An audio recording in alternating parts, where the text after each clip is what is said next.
the game between the Caney Valley Bull Pumps and the Humboldt Cubs.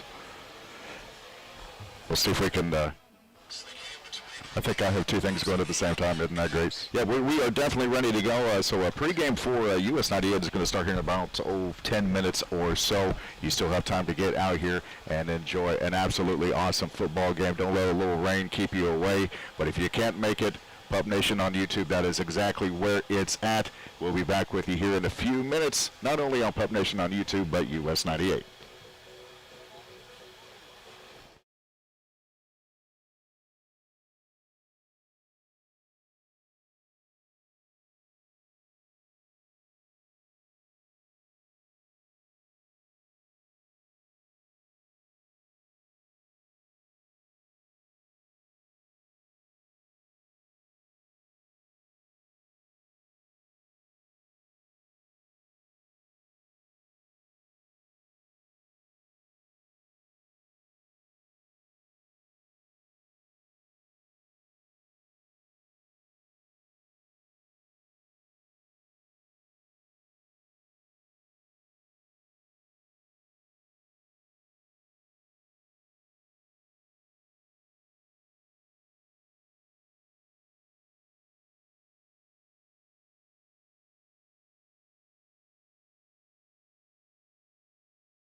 Caney Valley High School getting ready for an absolutely awesome. I realize this is going to be a tough game, but an absolutely awesome game as Caney takes on Humboldt Military Night here at Caney Valley High School, and joined by Blake Vargas on the broadcast for tonight. And Mr. Vargas, I got to tell you, there's an energy, there's a buzz around town as this season gets started. Well, it's always that way as we enter the fall, and especially when you got a team like this, it's exciting to be able to look at what we've got to be able to bring on the field. And Humboldt presents an amazing challenge right out the gate. There's nothing better than being able to see an amazing foe like them, and we're excited to be opening up this evening, and even more excited that we're able to honor all those who serve past and present in the military this evening as well.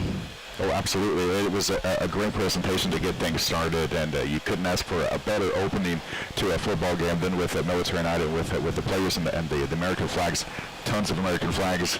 And I tell you what, it just doesn't really get any better than that. A Friday night in Southeast Kansas, a Friday night in Caney, getting ready for some great football action against what I'm sure is going to be a very tough Humboldt team.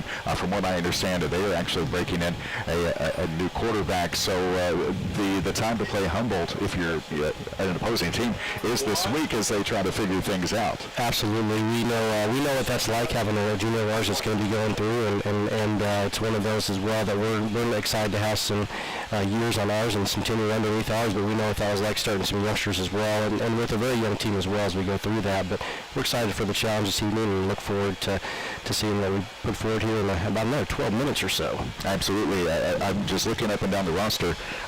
Only a couple of seniors, but a lot of juniors and a lot of players that have gotten varsity reps just in the last even entering their third season on varsity. Absolutely. You couldn't ask for any better opportunity for these young men to step up. And again, it's amazing to see how much time they have seen on the field. We've got an amazing set of sophomores behind them as well, and a strong but mighty freshman class that's coming in. But again, it's great to have those seniors out there to be able to set that tone. And that starts with the head coach. And when you have someone as great as Coach Davis, we're really lucky to have him leading our Bullpups. And if I remember correctly, this will be his 40th season as head coach of the Bullpups. And I don't know if I embarrassed him during the kickoff show, during our high school kickoff show, but basically as a coach, he's been here 40 years, but in the last 20 years, he has a 68.9% winning percentage in the last 20 years as head coach of Caney, and I tell you what, he has done an absolutely amazing job, and I'm sure this year's not going to be any different. Not at all. We're really excited to again have him here. And it's hard to find that consistency at any level, but when you think about what he's been able to do over the years, we're very blessed and lucky to have him here in our program. Now, speaking of Coach Davis, we did get a chance to talk to him this morning as we get ready for tonight's game, so we'll take a 60-second timeout, and when we come back, we will hear from Coach Davis as we roll along on the Caney Bullpup pregame show. This is Caney Valley Bullpup football on US 98 and Pup Nation on YouTube.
got to do. You know, we know we're capable of running the ball against people, but there comes a time when we're going to have to put the thing in the air, and we just got to do what it takes to win ball games, whether it's running it or whether it's throwing it. And, you know, I think we finally have figured out we had to put the time in to be a little more effective, and the kids were willing to do that this summer. So hopefully things are going to get better for us on that end. Absolutely. So you had mentioned the jamboree and improvement there.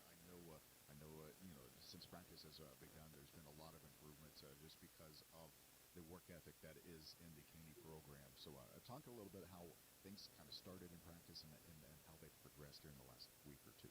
Well, I think you're right. I mean, the good Lord blessed us with decent weather, so, you know, the kids have put out a lot of effort. I'm pleased with where we're at after stepping back from the jamboree and evaluating things. I see a lot of really good things. I see some things that we've got to clean up a lot.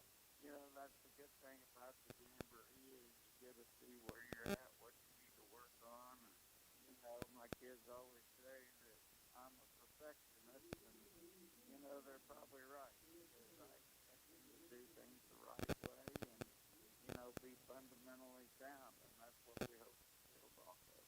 And I know with the first game being at home, that is a big deal. That's I would say a big advantage because of the home crowd. Always a great crowd at Caney, but it's also military night, which is very important as well, isn't it?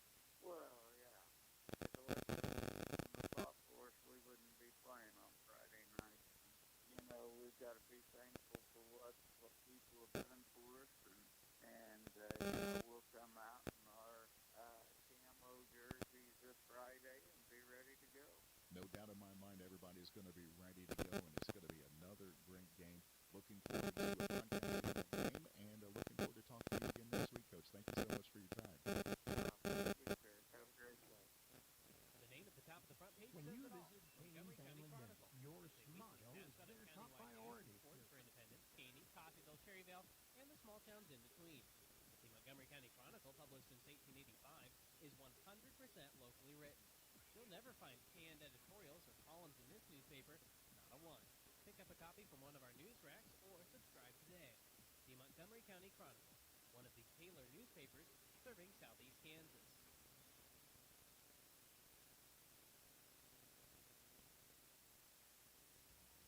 No dents, no dings.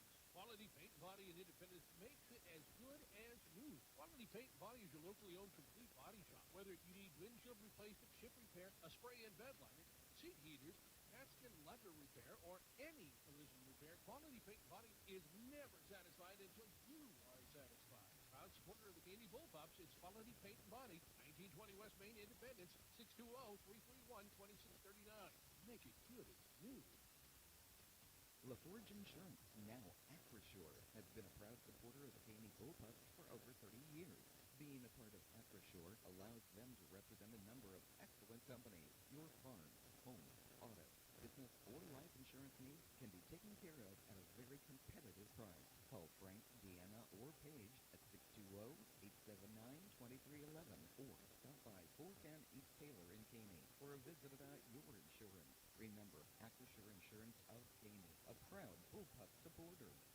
When you visit Caney Family Dental, your smile is their top priority. Their friendly and caring staff strive to give you the best care possible in a comfortable and relaxed environment. Caney Family Dental is committed to providing you the knowledge to make informed decisions on your dental health and treatment. They take extra care to be sensitive to your needs. Overall health, function, and a pleasing smile is the ultimate goal for every patient. Trust Caney Family Dental, 101 South McGee in Caney, Kansas, a proud supporter of Bullpup Nation.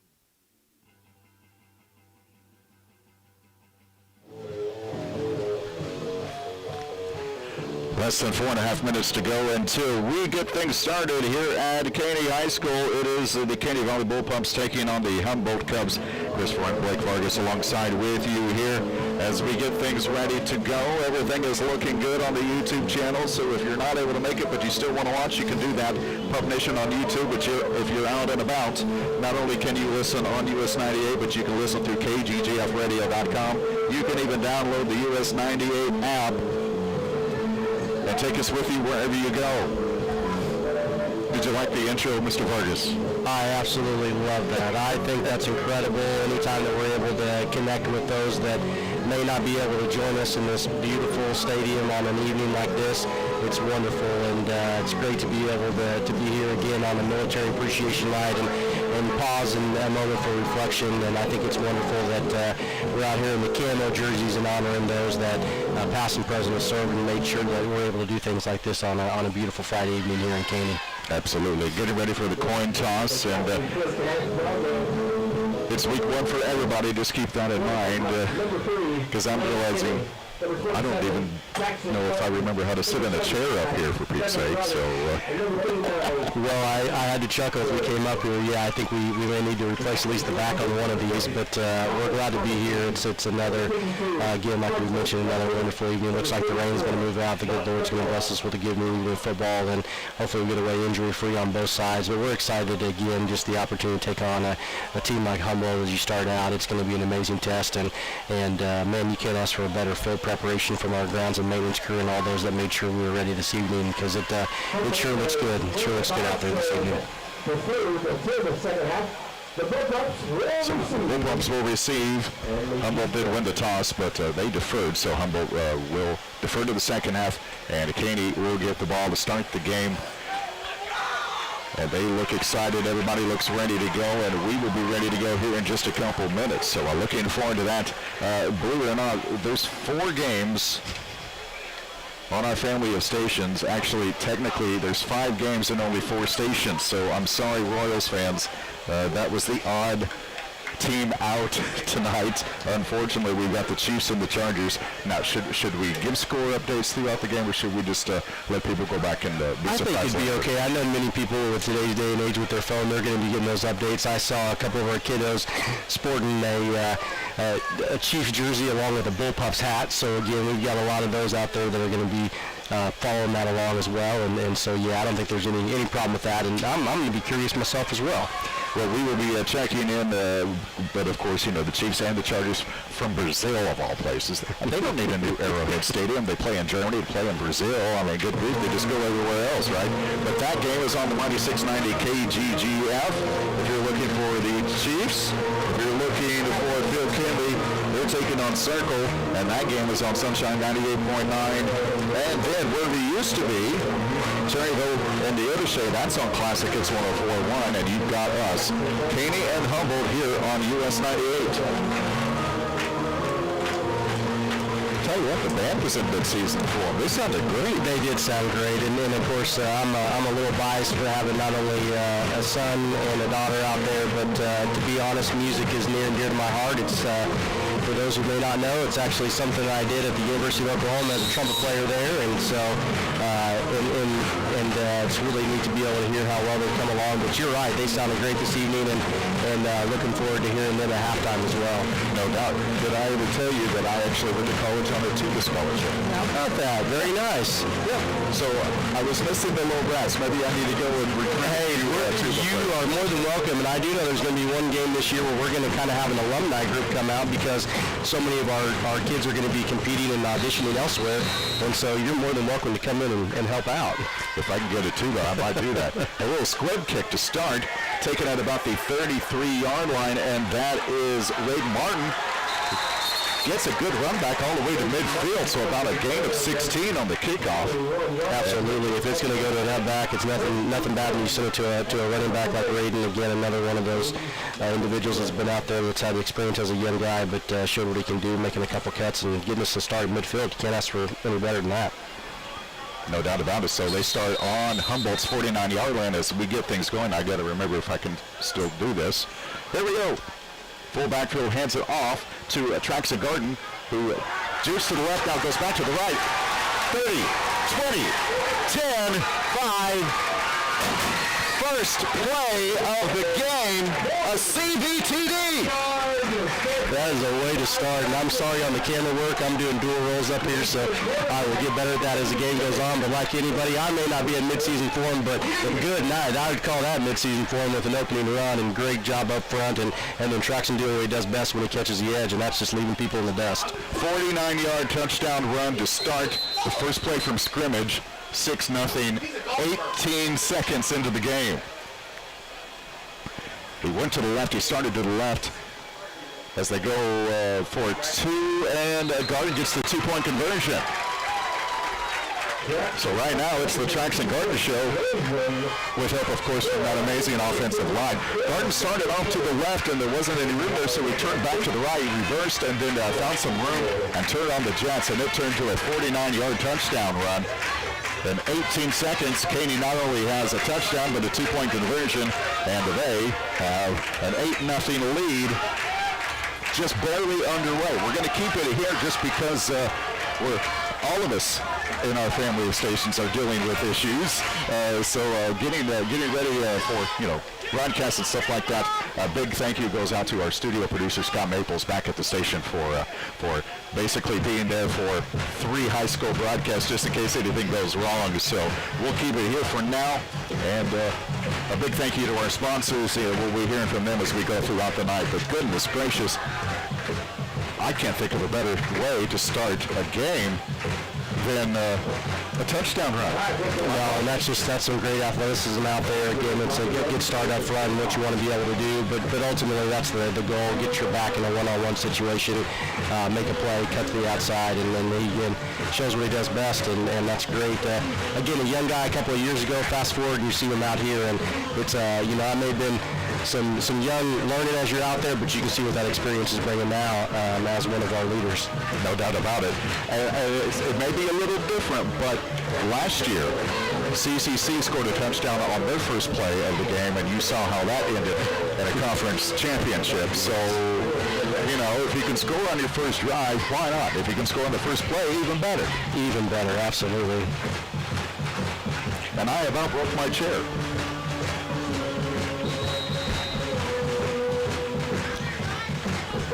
Here's the kickoff. At Jackson Garden with the kick. Little squib, but got a nice roll. And they have to fall on it at about the 21-yard line. As in, Lane Wagner trying to pick it up and run with it. And with it being on the ground like that and the ground being a little wet, the football may have been just a tad slippery. So he kind of fumbled it a little bit, had to pick it back up, and then just fell on it. So that's where Humboldt will start at around the 22-yard line as they get their first drive of the season started.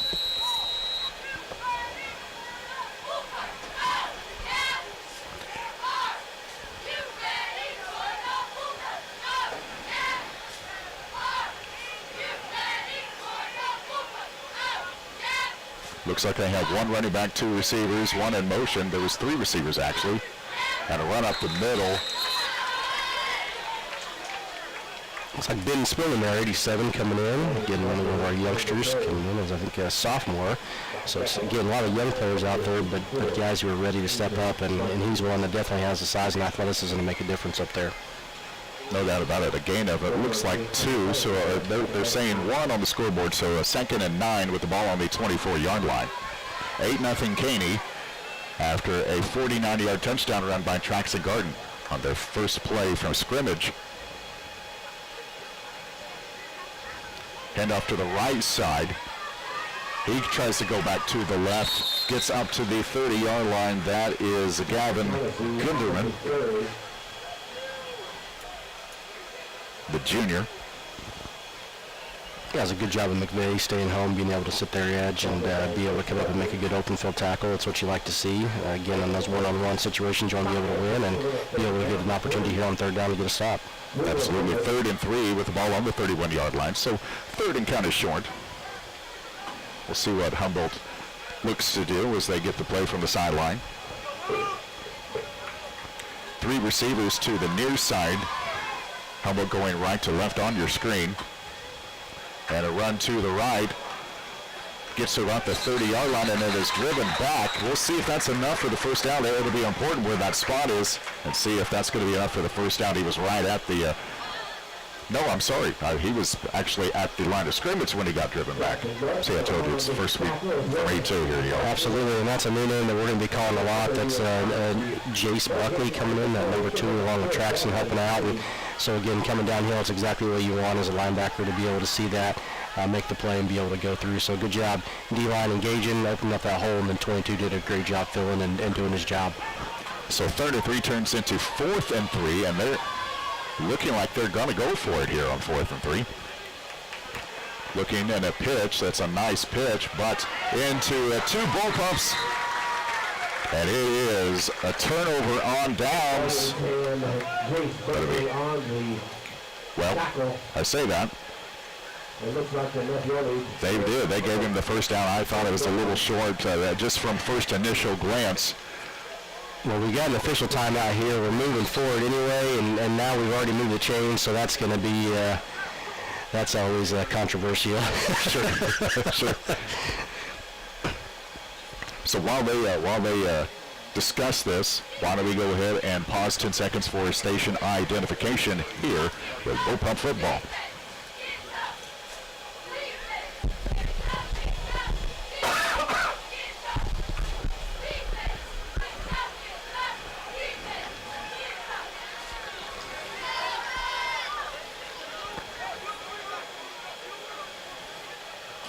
All right, back on KUSN Deering and US 98 and Pup Nation on YouTube. Sorry about that, Scott. I should have given you more of a warning there. How many times can I say first week before it gets annoying? We'll start the tally right now.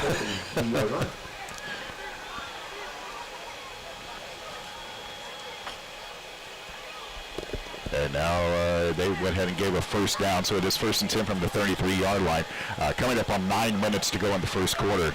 Caney with an 8-0 lead. Time and score brought to you by Community National Bank of Caney.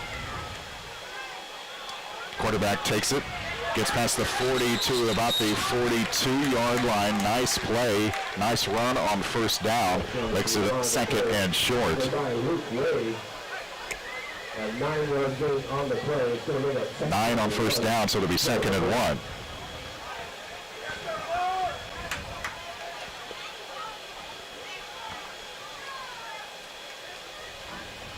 I find it interesting. There's not very many teams that run the play in anymore from the sideline. They all kind of look to the sideline and get the play and then set up. Absolutely. You kind of see that. Just kind of depends. Both of these will definitely take their time making that play call, getting in, making the adjustments that they need to, and hopefully they get something dialed up. It looks like our defense had something dialed up there. And there's that name again, Buckley. We're going to be talking about him all season. But number 22 coming down here along with Austin Freisberg, number 11. That, again, really, really nice to see them come down here the way that they did. He rocking for at least a 1-yard loss, if not 2. So it's going to be 3rd down. They went from 2nd and 1 to 3rd down and 2. Now they're saying 3rd down and 3 with the ball just on the other side of the 40-yard line. Yeah, 2 very athletic individuals. You got a junior and a sophomore out there in that 22 and 11 coming down here the way you wanted to, and that was well read and well defended.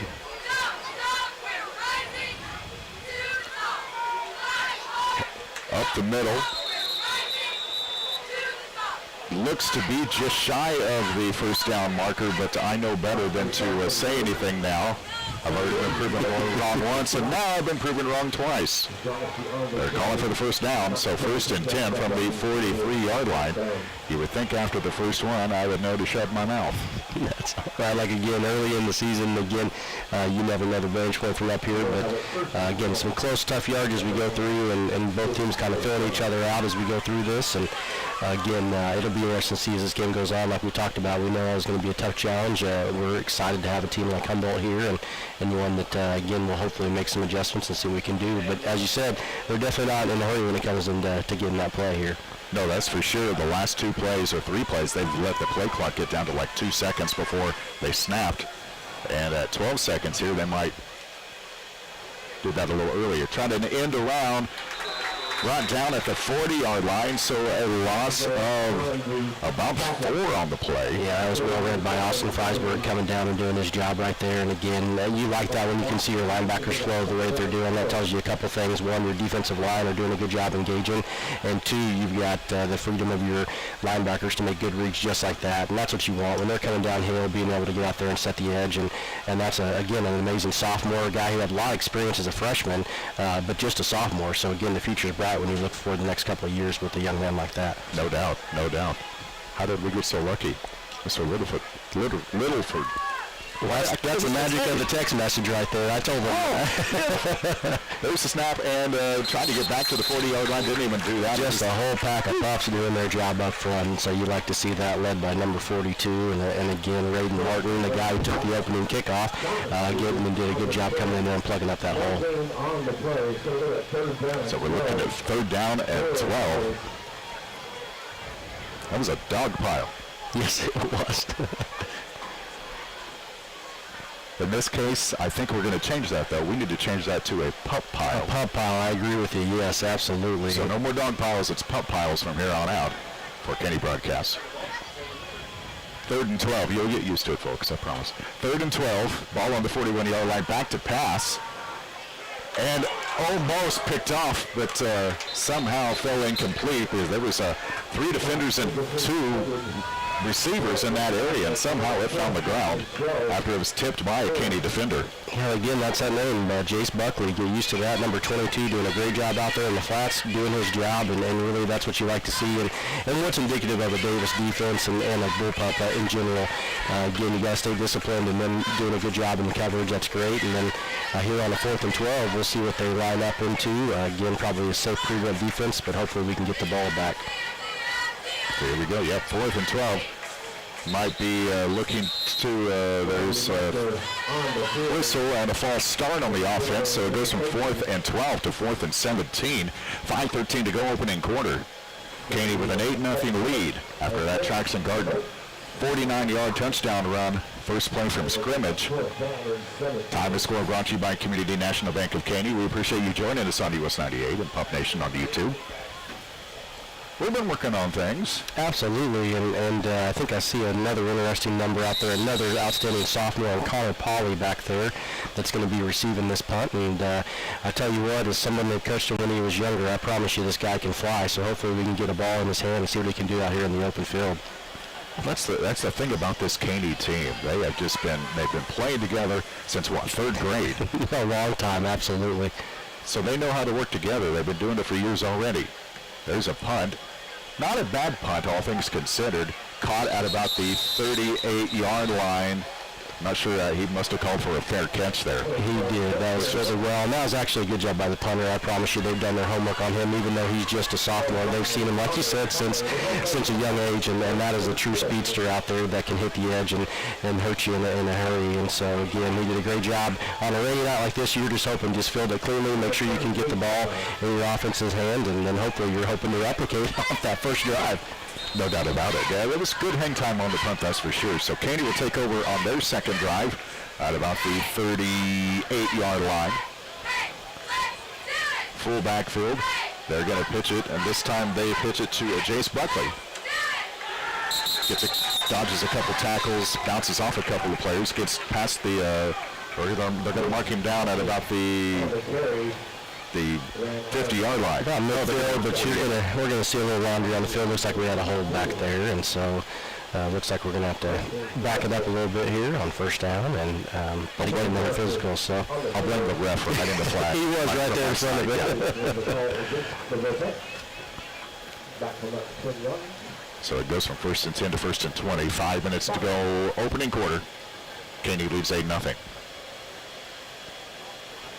Jace Buckley. How many times have we said that name already? And again, I think we will have many more. We're blessed that we have his mother working for us here in the district, and so again, she's an outstanding educator as well as a coach for us as well, and so he's done a great job as well coming in the system. Lane Denny looking to pass. Nice pass to Drake Roberts. He's going down the far sideline. Is this another CBTD? Yes, it is. No laundry on the field, and again, that's a guy you want to get it to. One of the fastest in the state. He's one out there as a track guy, dual sport, and obviously football as well. But you see what it can do when you can get the ball in his hands. Great delivery, great job up front with the protection, and then great job finishing out there in the open field. So basically 3 plays from scrimmage and 2 touchdowns. I can get used to this. Me too. Me too. So 14-0 Caney, 4:49 to go, opening quarter. That was a nice pass from Denny, by the way. Absolutely. Led him all the way. Looking to hand it into Traxon Garden, who runs it in for 2. So 2 touchdowns, 2 two-point conversions, and a 16-0 lead with 4:49 to go in the opening quarter. Let's take 60 seconds. We'll be back here on US 98 and Pup Nation on YouTube.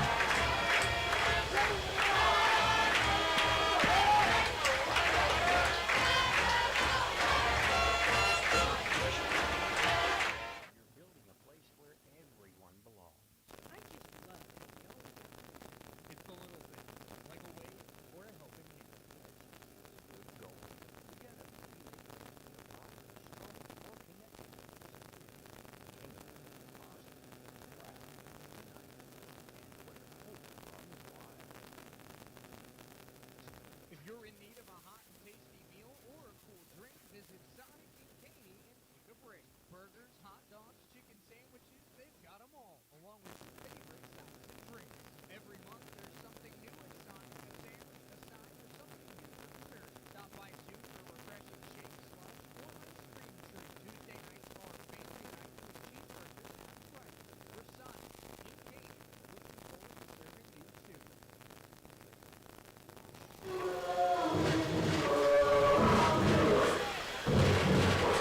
3 plays from scrimmage for the Caney Valley Bullpumps and 2 touchdowns, 2 two-point conversions, and we're looking at a 16-0 lead with 4:49 to go in this first quarter.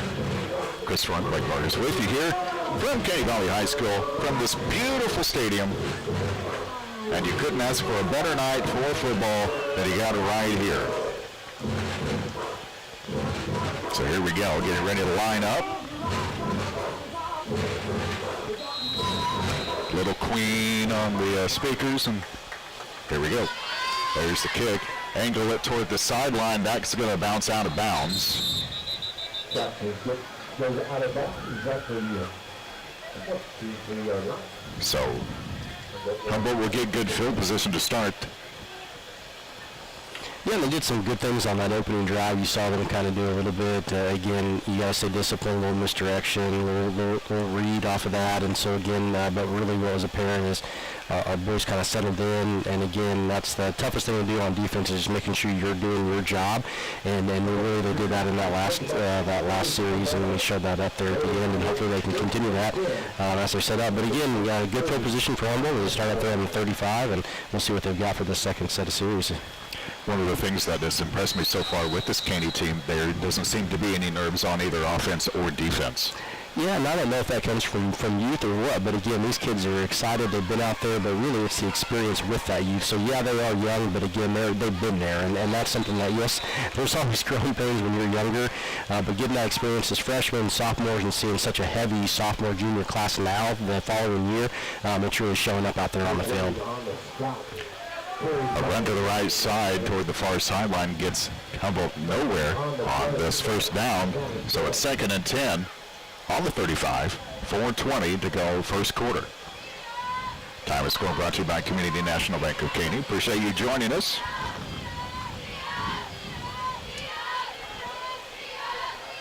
If we had one more person to run the camera, and then one more person to read comments on the YouTube channel. Absolutely, yeah. We're interactive. So we've got some wonderful concession hamburgers and hot dogs, and I'm sure we can work out a deal if anyone wants to come in and learn the camera. So, pardon me as I work through that and also running some of the scoring things on here. But we're excited to be able to bring this to you. We know that as much as we'd love to have you in the stadium, we know that not all of you are here and local, and so to be able to provide this experience for others to be able to see it is really an awesome deal for our patrons and for those supporters from afar.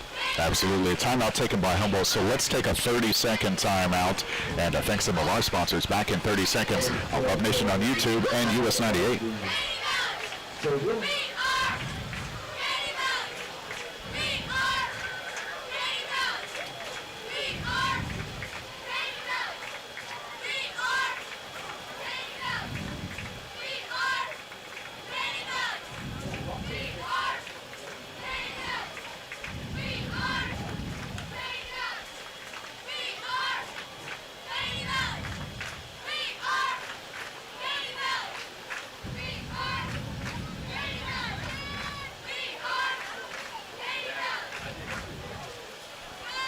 Coming out of the timeout.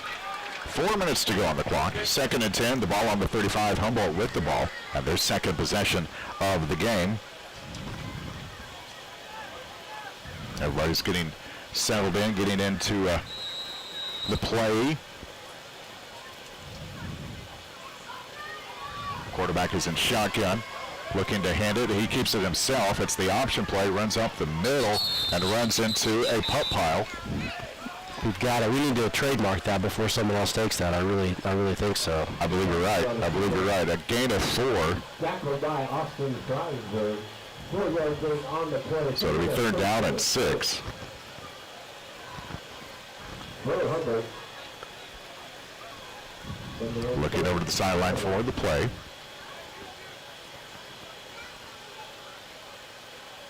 Haven't really talked too much about Lane Wagner, which I believe is the quarterback. Actually, no, I'm wrong.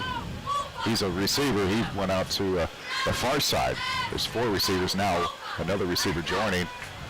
Run up the middle at the 40-yard line, and it looks like the quarterback is Ty Shaughnessy, 5'9" sophomore.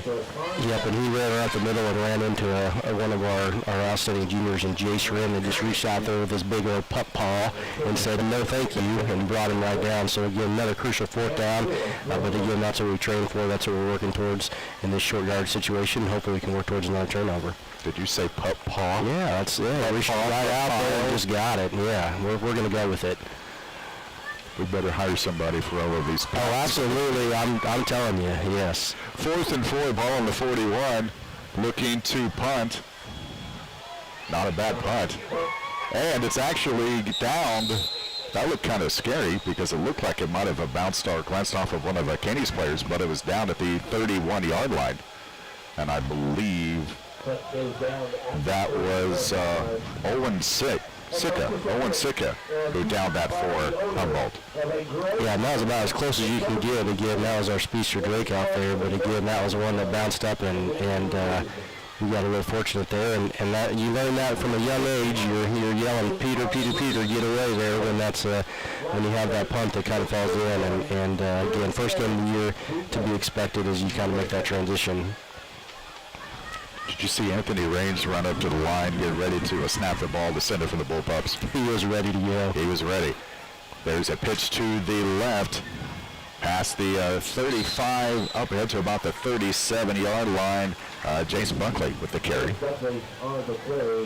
Yeah, again, that's a good tough yard run up the front. That's what you want to see, be able to go through, and that's a young man that's going to look for contact. I love seeing him at the Jamboree and seeing him early on. He's not one that's going to shy away from it, and he's going to do everything he can and fall forward to get you that extra yard. No doubt about it. And heard a lot of great things from the Jamboree from other teams. You know, Phil Kinley and Indy talking about how great Caney did. There's a wrap-up kind of at the line of scrimmage. I believe that was Traxon Garden on the carry. He got wrapped up pretty good, so it'll go from 2nd and 4 to 3rd and 4. That was a good job. Again, young man stepped up. I believe that was 44, who I think was playing kind of a fullback, like a halfback style back there in that with him, and that's what you call a very big athletic young man right there. He's a good-looking athlete out front. 3rd and 4. Denny looking to pass. There's a nice pass. Got the first down and still getting yards with 2 defenders on him. Finally brought down at about the 45-yard line. They're going to give him forward progress past the 45. And that is a bullpup first down. There. If I remember correctly, that was Drake Roberts on the catch. I believe that was him. He turned around and got the extra yards. Yeah, it was a good job. Again, Traxon Garden was out there helping kind of set that block on the edge as well to get him a couple extra. And again, it's nice when you see that. You want a young man to be able to continue to pump his feet and get extra yards after contact. Handoff. Going to be stopped up the, basically, might have a yard loss even. I think that was Boone White's first carry there coming in, and does not surprise me that even though they blew that dead, that he was not down. Again, it's another athletic, large man out there as well, and again, another one of those sophomores that's out there making his contribution. Saw a lot of time as a freshman. I know he's a little banged up after that jamboree. We're excited to kind of see him out there and get a carry as we kind of wind down in these last few seconds of the first quarter. Yep, 15 seconds to go first quarter. Caney leads 16-0. They'll have to get one more play off here.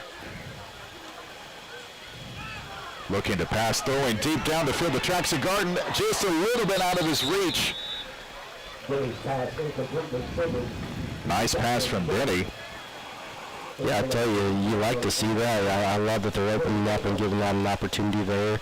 And again, looks like we're going to have actually one more play and before we close out this quarter. But you like where it's at. You like the positioning. Not a bad little ball. Just again, early seasoning.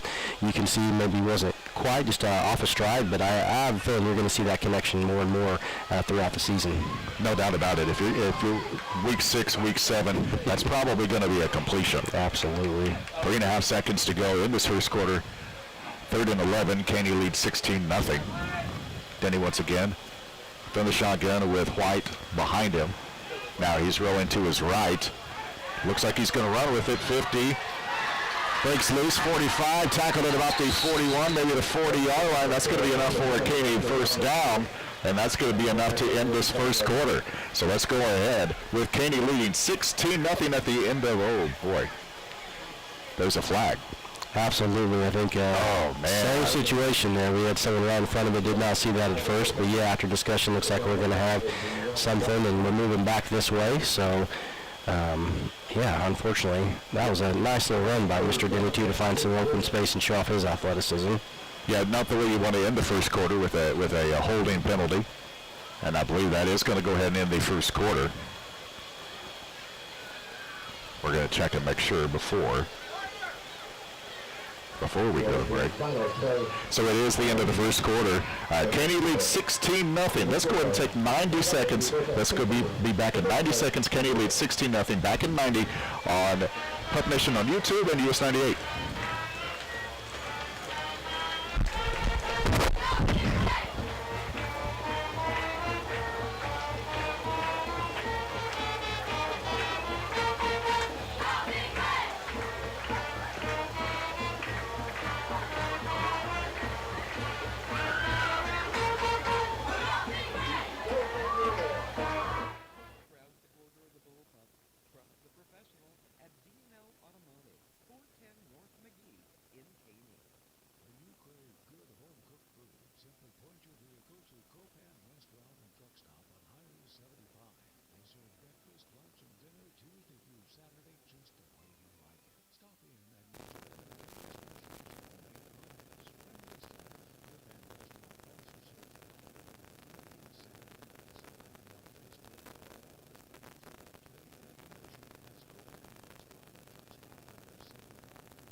Start of the second quarter. Pass down. It's a nice pass breakup. It was another long pass, but this one was broken up by Owen Sicka as we start the second quarter. That'll bring up 4th and 15. So Caney may be looking at the first punt situation of the season, of this game anyway. Not a bad pass from Denny. Just got it broken up right before it got to the receiver's hands. Yeah, it was a beautiful pass, one of those that, again, you're going to see that on film. You're going to have that debate whether, you want a little more on that ball or your receiver to go up and get it. If you're a quarterback, you're going to say, go get it. And if you're a receiver, hey, give me another step. But what you like is that was beautiful and in the area, just really well defended by the defense. Great job to get that punt off because it kind of bobbled and got a good Caney bounce. Absolutely. I believe that was Raiden Martin up there again, so a guy who took that opening kickoff, showed up all over the field, not only offensively but defensively, and then now punting. But like you said, for him to get that off, that was pretty incredible. A bobble, a fumble, and a punt. We'll take it. Absolutely. And Humboldt will start their next drive on the 27-yard line. 11:23 to go, first half. And if you're Humboldt, you got to be sitting there asking, what more do we need to do? We've had some weird breaks, haven't quite got that. You have a bobble there, but they still get it off. But for all those bullpups out there, we sure love it. We like to be able to have those things break our way, and that's just a good athlete making the adjustment, doing what he needs to do to get that punt off under pressure. No doubt.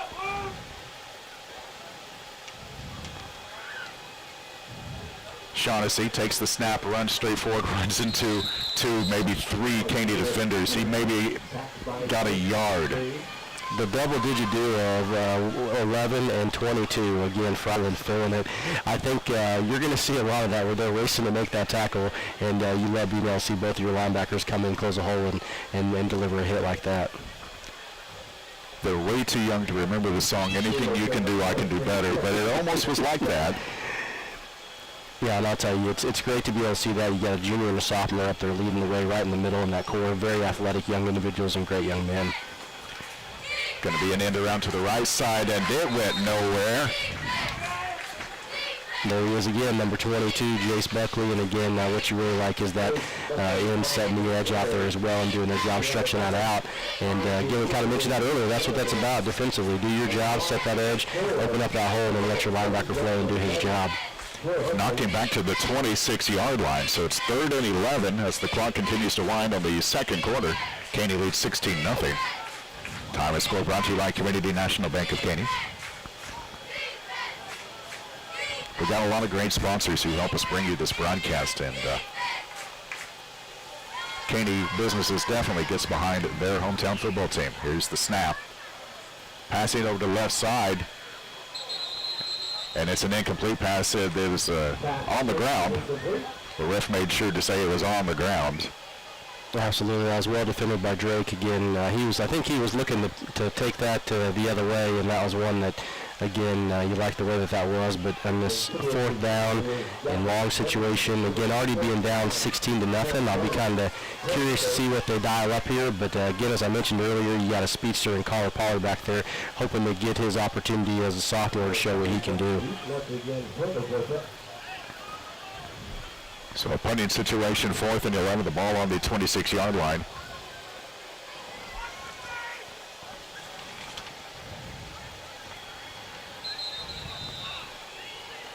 And looks like a timeout is taken. So timeout taken by Humboldt. Let's take another timeout as well. Back in 60 seconds on Pup Nation on YouTube and US 98.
Out a high snap over the punter's head all the way back to the goal line. He doesn't want to get in there. He wants to come out. He has to come out, and he's going to be tackled at the 5-yard line as we get things started again. Coming out of that timeout, you know it's a wet football, just because of the rain earlier caused the field to get wet, and the ground, the field is absolutely in great shape, but wet football led to kind of a disaster. Absolutely, and again, just unfortunate there as you go through. I know those are things they're going to look back on, pile up on a little bit, but again, our pups are looking here, knocking on the door, hoping to punch in another score. This is first and goal from the 4. Looking to hand it off, Traxon Garden, kind of up the gut off tackle, and that's a CVTD. Traxon Garden with a 40-yard touchdown run.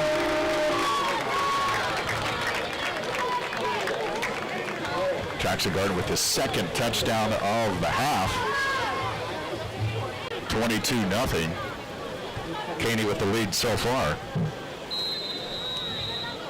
Yeah, and again, things just keep dialing our way, but again, it goes back to the system that they're in. These young men are well versed in it. Again, we've talked about that young experience. It's now mature as juniors and sophomores, and really it's showing out there as they're kind of having their way here early on. Again, looking to convert this 2-point.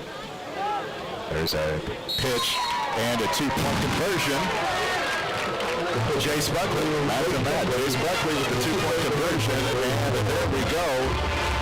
10 minutes to go first half. Caney now leads 24-0. 24-0 Caney. 10 minutes to go first half. Let's take a 60-second timeout. We'll be back with more on YouTube and US 98.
Yes, the Caney Valley Bullpups have jumped off to a 24-0 lead with 10 minutes to go first half. Mr. Mark Vargas with you here on a Friday night in Caney, and it doesn't get much better than this, Mr. Vargas. We're talking about 3 touchdowns and I believe 4 possessions. Absolutely, we'll take that. You can ask for a better start. Again, there's Traxon Garden, one of those that scored 2 of those, I believe, and another unfortunate bounce. I like where he was angling there. Again, you got some speedsters heading down that sideline, but just wouldn't hang on, rolled out there, and so that'll give it a start. Similar to last time with the 35 for Humboldt. A couple unfortunate bounces, and that's really about the only thing so far that hasn't gone Caney's way, but they've got some good bounces otherwise, with 3 touchdowns and 3 2-point conversions at a 24-0 lead. Looks like we're going to have a re-kick here again. They've got that option, and so it doesn't surprise me. They're again looking for a spark, trying to get it in half the time, so we're going to back them up here and make them re-kick it, and we'll see what they can come up with.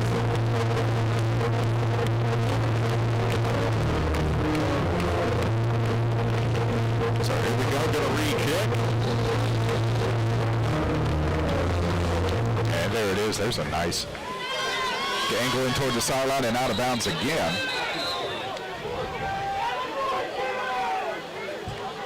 I think they may have them do it again. I really think they're wanting to get it in their athlete's hand, and again, all they're doing is backing them up a little bit and making them go one more time. And so, yeah, looks like we're going to see one more, what do they say, 3rd time's a charm, is that right? Absolutely. We can get her here in the field of play, and looks like we might see a switch out there on kickoff as well. Just to looks like, is that Anthony Ring? Is that 5'4" out there? I'm trying to double check. Or no, that's Angel Martinez. There we go. It's popping out there. So it looks like he's going to give it a shot out here. So the kickoff from the 30-yard line. mentioned Raines earlier, getting those two confused, but those are two outstanding juniors that are out there. Again, kind of viewed as those upperclassmen. Such a strong junior leadership class out there. Raines is our center, and then Martinez is out there again as a contributor on both sides as well, and going to give him an opportunity and slipped with it, but he did keep it in. Taken at the 25-yard line, and a nice, almost got stopped at the 35, but able to get up to the 37-yard line. He almost had the ball stripped away from him, did Lane Wagner. Absolutely. That was Buckley, again, reach out there and almost caused that turnover. And after all that ceremony, I believe there was a 2-yard net difference. So Humboldt's going to start at the 37 and see what they can get up here with 9:53 left in the second, and see if this stout bullpup defense can do what they did on the last couple of opportunities. 6 feet. 6 feet. There you go. 3 kicks and 6 feet. There we go. Well, if you're like me, you don't want a medium like this to end. Again, we couldn't ask for more beautiful weather to clear out. Again, we always can use that rain around here when it comes down to being able to get that. And so, again, good Lord bless us with another wonderful evening to be able to clear out. And we're just happy to be here to see a great night of football here in Caney. No doubt about it. Doesn't get any better than this, folks. Shaughnessy takes the ball, runs past the 40 to the 41 on the keeper. So a gain of 4 on the play. It'll be 2nd and 6. They're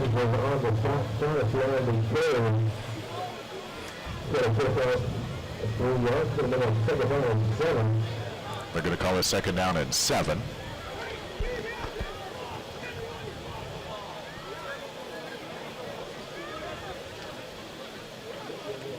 This has been such an exciting game, I haven't even checked any other scores.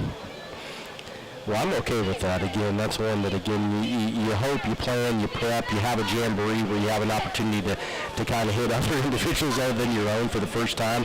And I know these young men were excited to be here this evening, and it's really shown in their play is, again, another just pack of pups that's coming down and doing what they do best and making sure that no one gets any extra yards there. I believe that was another pup pile. Shaughnessy with a gain of 2 on the keeper, and it's 3rd down. Yeah, and at the bottom of that was the gentleman we were just talking about who kicked off, Angel Martinez, getting in there along with a host of other ones as well. Again, you like to see that. I talked a little bit about that junior class that really, along with 2 outstanding seniors, are seen as kind of that group of leaders out there, and you got some great men that are setting example for these younger sophomore and freshmen that are coming in. Shaughnessy in the shotgun, back to his left.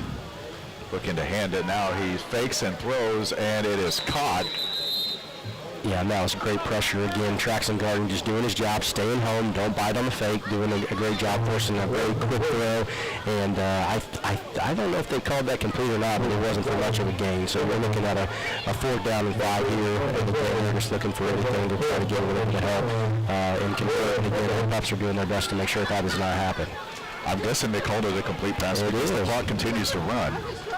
With 7:52 to go first half, Caney 24, Humboldt 0.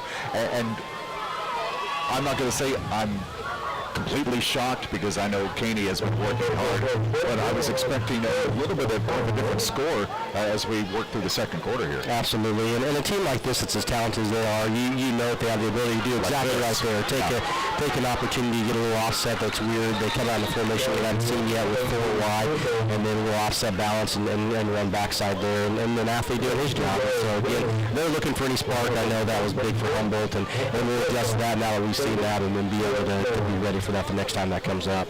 Shaughnessy runs for a really big runs for a 1st down on 4th down. Ran all the way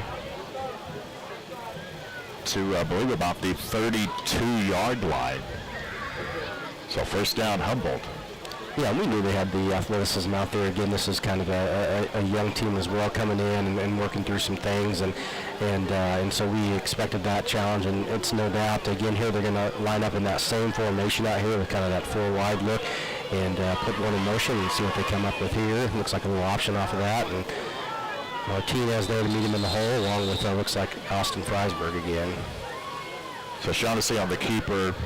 Left side to the 30, past the 30, maybe to about we're going to call it at the 30-yard line.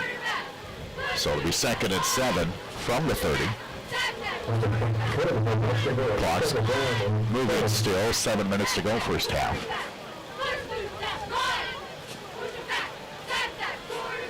24-0 Caney.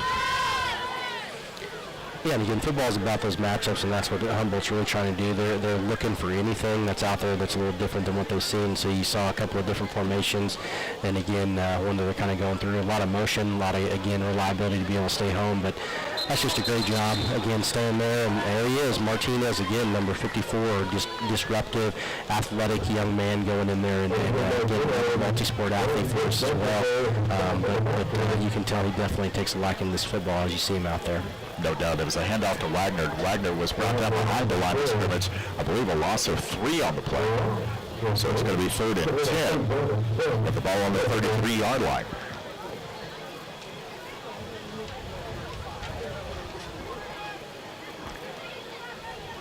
Humboldt is using a lot of shotgun formations and a lot of motion like you just said, Blake. Here's a pass, kind of a swing pass, and it was dropped. Yep, and you immediately look around, you've got 2 individuals kind of checking, seeing who had the flats on that. Again, without knowing what was called there, they'll definitely review that in film, but again, somebody wasn't covering that out, and they're talking about that, and that's what you love to see. You got 2 individuals, you know there was a busted coverage there. They're going back through that. That was Luke Wade and Austin Freisberg trying to figure out, okay, whose man was that? And that's the great thing when they're able to come together, figure out whose it was, make that adjustment, make sure that doesn't happen. But definitely a break, man wide open, and unfortunately for the Bullpups, they weren't able to convert on that. Pass intended for Owen Sika, and I don't know. I can't speak for Owen, of course, but he might have heard some footsteps because there were some pretty heavy footsteps headed towards him. Looks like we're going to get final time out there for Humboldt as they evaluate where they're at here in this very crucial 4th down. So let's take a 60-second timeout. Back in 60 seconds. Look more on Pup Nation on YouTube and US 98.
Coming out of the timeout, it is 4th and 10. Humboldt looking like they're going to go for it here on 4th down. Shotgun formation, they are looking to pass, slips a little bit. Nice throw down the far sideline, or down the near sideline, and it is broken up. Yeah, that was defended. I talked a little bit about him back there trying to fill the punt, but that was Connor Polley out there in defense. Again, another outstanding sophomore that did a good job out there, was able to break that up and get that ball turned over. And that's one that that's kind of difficult. You know you can make a play on it. Trust me, he wants to.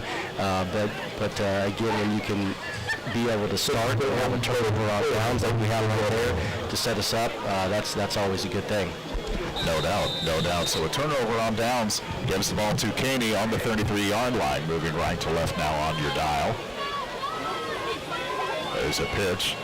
Coming in near side, Traxon Garden gets a couple of blocks, 35, 45, 50, and got out of bounds.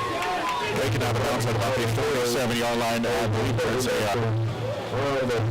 that's a flag or if that's just a piece of equipment. No, I think we're going to see some more laundry out there, and so again, we're going to have another hold that's going to back up and reset this first down. Not that I am keeping track, but I believe that's the 3rd holding penalty of the half against the Bullpups. So that's something that they're going to be working on, in practice this week. Absolutely, and I think Coach Davis will probably tell you if there was one area that he was kind of wondering to see how they would perform, that offensive line. Again, it's a great group of individuals out there, but again, we know we're very skilled in that skill position area, and a lot of those when you look at some of that, but the line was one of those that is going going to be kind of a new mesh of individuals out there. They're filling it out. They're getting used to each other. Those combo blocks getting up to that second level. And then again, we'll see as the year goes on. I have no doubt they'll get better. But again, kind of a different setup here as we look on a long first down. Yeah, 1st and 20, ball on the 23. Denny back to pass. Kind of a screen inside. Still on his feet. Moving around the middle of the field, 30, and finally going to be taken down at about the 29-yard line. A nice little center screen, if you will, to White. Yeah, and similar to the first time, that does not surprise me. They have to blow that dead. That's a young man that does not like to see the ground unless he's wrestling. Again, another dual-sport kid, but I promise you on the football field, he's going to do everything he can to fall forward. And just like last time, we're probably going to blow it dead. It's going to take more than one individual to get him stopped. And, boy, I tell you, that's some athletic moves for a big young man. No doubt. A sneaky 9 yards there on the play, so it's 2nd and 11 from the 32 as we go under 5 minutes in this first half. Caney leads 24-0, and I believe I heard a whistle and a false start against Caney. So that'll knock him back 5 yards. Just a little quick. It can be sometimes you get out there getting more anxious, a little nervous. Sometimes you see that when you know that ball may be coming your way. And I think that was just the case there. That just got started a little bit early. So 2nd and 16, 4:53 to go. First half, Caney leads 24-0. Time and score brought to you by Community National Bank of Caney. Appreciate you joining us. Pub Nation on YouTube and US 98. From the shotgun, Denny back to pass, facing some pressure, avoids it and is able to throw it, looking for Garten, I believe. Yeah, and that's a tough throw when you're moving across, having to throw across your body, the right hand throw, moving left, and that's just one. Again, very athletic. I mean, he's really within just a little bit to be able to make that complete pass, but you like being able to see on the backside those receivers trying to get open, moving towards your quarterback in that scramble drill. That's what you train them to do. And one, honestly, again, we're usually under center, but it's great to be able to see old Coach Davis open up that playbook and try a couple of different things as we look at a long 3rd and 16. That pass actually intended for Drake Roberts. It is 3rd and 16. You're right. Ball on the 27. Once again, looking to pass. Getting a nice block. Looking to pass back in the center to a wide open receiver who basically just turned and took his eyes off the ball for a split second. And I promise you, for anyone who's been in that situation, those wide open throws when you know there's nobody around are often some of the toughest to complete. And I know that McVay will look back at that again and really wish that he had that. But I know he'll have another opportunity, and it looks like we're going to go in punt formation here on a 4th and long. 4th and 16, 4.5 to go first half. And the punt is a nice snap. Nice punt. Taken at about the 40-yard line. Shaughnessy gets the punt return. Brings it back to about the 48-yard line. And that's where Humboldt will take over. Yeah, and this is really one of those critical situations for Humboldt. They're looking, you're closing in on 4 minutes here, heading into the half, and they need something to get on the board. And this is really where you talk with your defense about the importance. Staying, you're really pretending like it's zeros out there. If you're defensively, you're making sure that you're doing your job, staying home, staying disciplined, because the last thing you want to do is give up a late touchdown as you move into half, and that's really the challenge. But this is a great, young, exciting group of individuals that are looking up there to be able to make their mark, and we'll see what Humboldt dials up here at midfield with this first down. And really, this could be the chance basically for a twofer for Humboldt. Not only do they have this drive going, but they will get the ball to start the second half. There's a keeper by Shaughnessy. Gets up to about maybe the 50-yard line. Yeah, fell forward there again. Martinez, another name that we've been mentioning a lot, that there, number 54, doing a good job shucking his offensive lineman and making a play. And that's really what you love to see. If you're a D-line guy, you love that punch, press, peek, get that separation, and then make a tackle. And that was a really good job by him coming in and doing what he needed to do. A score from other games around the area, Neodesha is leading 21-0 with 2 minutes to go in the first half. That game you can hear on Classic Hits 104.1. Snap back to Shaughnessy. Keeps it himself, gets past the 50 up to the 40. He goes from 49 to 49, basically. Yeah, tough yards, and that's just indicative of the Humboldt team. Again, they are tough-nosed kids, well disciplined, doing a good job fighting for every yard they can get, and they're really looking for something here. But our pups are doing a great job staying disciplined and looking at a 3rd and long here to hopefully get a stop. I mentioned it was a possible twofer, but the way this Caney defense is played, the Caney offense may get the ball one more time before the end of the half. We'll see what happens here. Shotgun, back to pass. Passes a little short. Yeah, and again, that was great pressure up there. You had Martinez in the background. You had another individual that came in, had his hands up high. Keith Ellison, another sophomore. Again, first time we've mentioned his name, but again, an individual that's making his presence known, and that's what you want to see. So you got a 4th and 8 dialing up. You know you're going to go for it. Humboldt's looking to do anything to catch a spark here, and really this is about staying home, keeping it in front of the sticks if you can to make sure to get a turnover on downs, and like you said, give hopefully our offense another opportunity. 2:55 to go. 4th and 8, ball on the 49. Caney's 49. We'll step back into punt formation. Shaughnessy with the squib kick, if you will. Not a bad kick, but nobody back to receive. They were going to go ahead and definitely play it safe. Absolutely. That doesn't surprise me. Again, that's one thing you don't want to give up as a long return there. So, again, little surprise, quick squib kick. That's a great job by their athlete to get it down there in the field and pin us down deep. But this is what you like to see. You like to see 2:46 on the clock. You like to put it in a scenario. You're telling your offense, hey, it's 0-0 or it's a we got to have a score to win, and that's really what you're doing right now. Even though you're up, you're putting them in situations and saying, hey, let's go out there and make sure that we get this score before the half. No doubt. 1st and 10 from the 18. 2:46 to go first half. Caney leads 24-0 over Humboldt. Chris Roy, Blake Vargas with you here. From the shotgun looking, fakes, now rolls out, throws a deep pass, and it is off the hands of the receiver, but my goodness, that was thrown down to basically the 47-yard line of Humboldt. Yeah, and that's again one that you'll look back that he'll really wish he had another opportunity with that. That's a great throw from an athletic young man, and Lane Denny to be able to move there and make that. And really, it was set up beautifully. You had a little bit of a fake, a little stop and go, and then again, just nothing but green in front of you. And sometimes those are the tough ones, and you could see that again. If he was catching that, I don't know if there's anyone that's going to be able to catch up to him. So 2nd and 10. Receiver in motion and a flag. They're going to call false start against Caney. So from 2nd and 10 to 2nd and 15, that'll bring the Bulldogs back to the 15-yard line.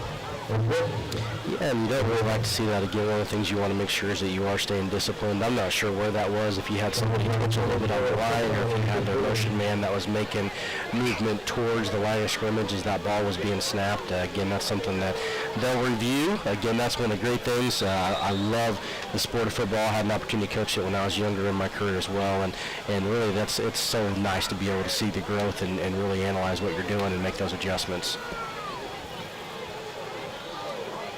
Denny with the option, he pitches it off to the fullback or the running back, 25, 30, and up to the 35-yard line. Talk about keeping those feet moving. What a pitch and what a play. Nice run by Raiden Martin. Absolutely, another dual sport kid out there. Does a good job. He definitely knows how to stay balanced. There's another one of those that wrestles as well, but my goodness, just doing his job, and very similar to Boone White earlier, just a young man that's not going to be brought down by one individual. It's going to take a couple to get him wrangled or get him pushed out, and so that's what you like to see, to be able to convert, put yourself in a position to, again, go down and hopefully get a score before the half. So the first down on the 35-yard line. 1st and 10, 2.5 minutes to go first half. That was shotgun. Denny rolling to his right. Rolling. Another pass just a little bit over the head of Connor Pauly. Yeah, again, that doesn't surprise me. Again, I talked a little bit about his speed, just getting out there in the open field, and those are things that you're going to look back. They're going to be able to dial up and see where that is. Do you want him running a little more towards the towards the corner in that situation, a little more flat as it goes through. Is that something where, again, as a quarterback, maybe if you get an opportunity to set your feet. And so the great thing I love seeing is them test this out, give that opportunity, be able to go through. And when you're in a position up 24 at home, it's a great time to be able to go through some of those things with these youngsters. And here we are out again, probably for another opportunity. 2nd and 10, ball on the 35. Looking to pass again. Rolls to his left, and he's going to be sacked back at the 30-yard line. There wasn't much he could do. He was surrounded by 3 Humboldt defenders there, and I believe it was good coverage in the secondary by Humboldt. No receivers could get open, so he's going to take the sack. Yeah, he's going to keep the clock moving there again, bring up a long 3rd down. One that just kind of had a breakdown there, like you said. Great coverage by Humboldt that time. Again, just wasn't able to get the protection up front as we needed, and as we scrambled to the left. And again, as a right-handed thrower, that is one of those that is difficult looking across your body, and like we mentioned, there just wasn't anybody there to be able to throw to either.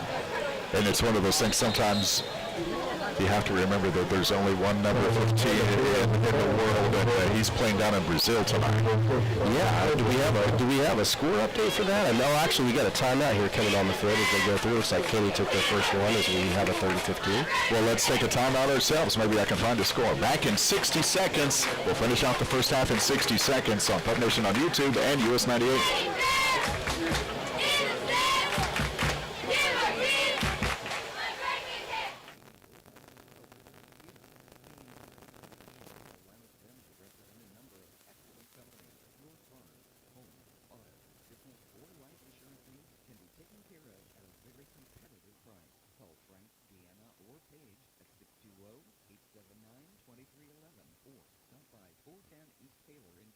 For a visit about your insurance. Remember, Acrisure Insurance of Caney, a proud Bullpup supporter. In our community, kindness is contagious, and the smiles are part of the scenery. From clean parks to caring neighbors, we're building a place where everyone belongs. I just love how we all look out for each other. It's the little things, like a wave or a helping hand. Let's keep the good going. Together, we make Caney a brighter, stronger, more connected than it's still. Caney, positive, proud, united, and for hope.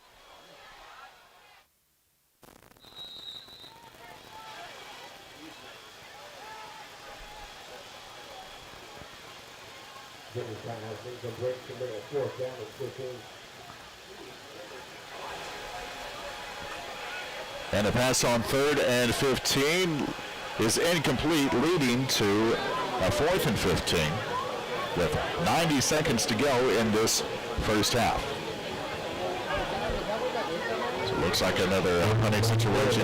Haven't had too many of those for Caney. I believe this is their 3rd, if I remember correctly, in the half. There's a nice punt from the left-footed kicker.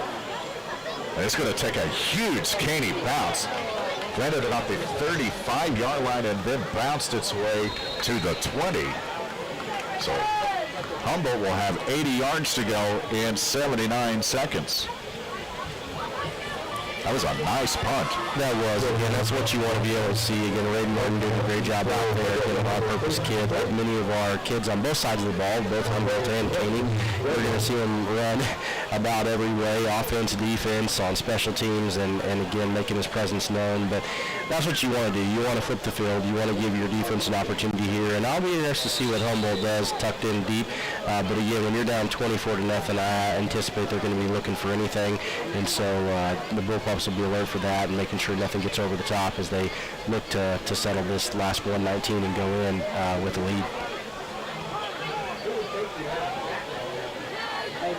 So, interesting news, and we'll talk about this after this play. Shaughnessy with the keeper past the 20, and he's going to be brought down at about the 22-yard line.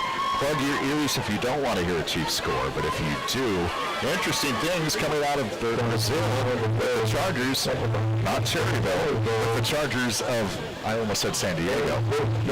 Los Angeles Chargers with a 10-0 lead, about probably 9.5 minutes to go in the first half there.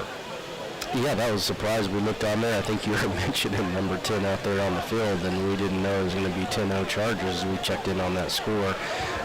But again, we talked about them all night. Back to the Bullpups here. You had the duo linebackers again, Austin Freisberg and Jace Buckley, doing a great job making that stop as we close in under 30 seconds here before the half. Shaughnessy back to pass. Man, he was able to avoid one defender, but not the other. And that other one just happened to be Raiden Martin with the sack back at the 15-yard line. Yeah, that's a great job. And again, what you want to do, and that all starts with again, doing your job up front. You've got Jace Wren, number 67. Again, those are the ones that know he did not get the sack, but causing the ability to set the edge and come back, and then Raiden just being there to clean up. That's that. You love seeing that as a guy to come in and take a shot. No doubt about it. No doubt about it. And the timeout is taken. We'll go ahead and keep it here since we're kind of close to the end of the first half. We appreciate you joining us. Yeah, you've got a 3rd and 8 coming up here, and again, kind of one of those situations where you never know what can happen. You've had almost a ball popped out on a return. You've got the opportunity. You never know. You had a big play right there, and so you want to give your opportunity for your defense to see what they can do here, maybe get a turnover. And again, there's been a lot of things that can happen in 13 seconds in the sport of football. Yep, one particular situation comes to mind, which I believe was in an AFC championship game. So a lot, you're right, can happen in that 13 seconds. Yes. That is for sure. So coming out of the timeout, it will be 3rd and 15 with the ball on the 15-yard line.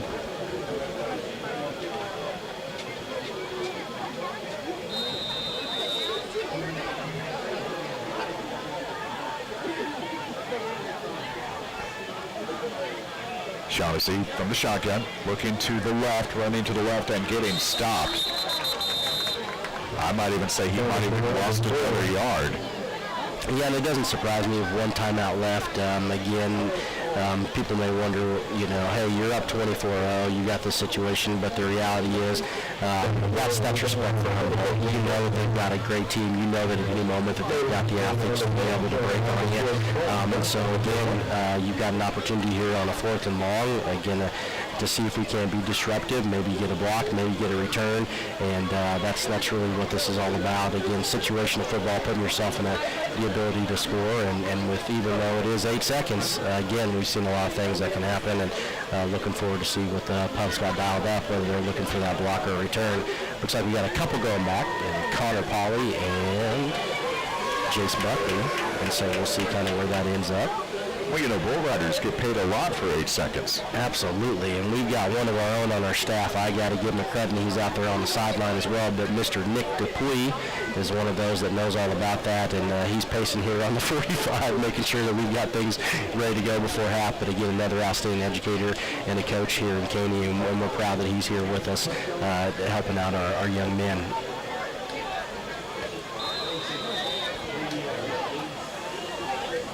So 3rd and 15 from the 15-yard line, 8.8, and the kick, not a bad kick toward the middle of the field, taken on at a fake, and then up to the 40. Nice return on the near sideline. Is he going to be a touch? It is. It's a CVTD. And the one thing you hate to see is laundry on the field with that, especially away from the play. And I think that's what you're going to have here is we got a flag there on the field, and we're going to see what the call is. But either way, that's unfortunate. There was nobody around, and certainly one of those that you hate to see that. Great play by number 22 out there, but it looks like something happened away from the play that's going to bring this back, unfortunately. Oh, man, what a disappointment for Jace Buckley with an incredible return. He kind of faked. He faked to Connor Polley and then took it himself toward the near sideline. Got some great blocks. Really only had one defender to be in. He was able to do that. Yep, and with that being an offensive penalty, that'll be it, I believe, unless, I don't remember with that wouldn't be anything that would cause an untimed down because it wasn't a defensive penalty, so that'll bring an end to the half, and one if they'll look back, and especially for that young man coming in there at the end, 22, walking up to the huddle now, that's wondering, oh my goodness, how could we have such a beautiful return taken back, but again, outstanding first half, really a complete first half outside of a few penalties. We've talked a little bit about that, but overall they're going to be really excited about going in 24-0 here at halftime. No doubt. 24-0, Caney with the lead as we head into half. Let's take 3 minutes. 3 minutes and we'll be back. We'll talk about the first half and we'll get ready for the second half. We'll try to go over scores from around the area as well. But Caney leads 24-0 over Humboldt at halftime. Back in 3 minutes. Pub Nation on YouTube and US 98. Meal or a cool drink, visit Sonic in Caney and take a break. Burgers, hot dogs, chicken sandwiches, they've got them all, along with your favorite sides and drinks. Every month there's something new at Sonic, a sandwich, a side, or something new for dessert. Stop by soon for a refreshing shake, slush, or ice cream treat. Tuesday nights are family nights with cheeseburgers half price. We're Sonic in Caney. Looking forward to serving you soon.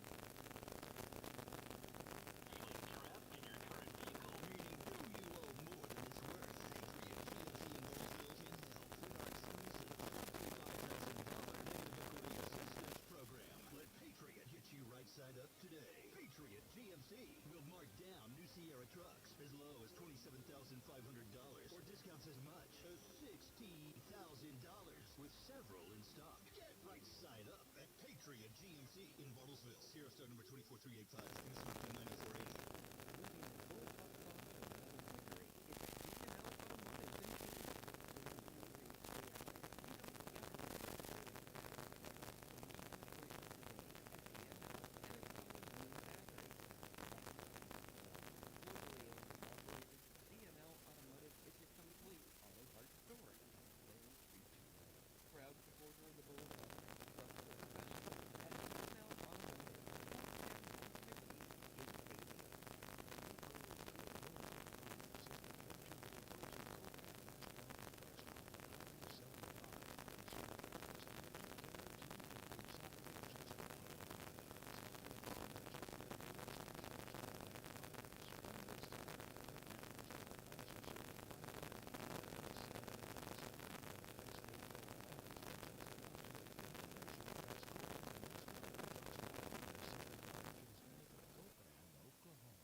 Butchery in Dewey has the meats you crave. Steaks, ribs, burgers, and more. All Peck's meats are locally raised, hormone-free, grass-raised, and grain-fed, so your meals will be tender and oh so juicy.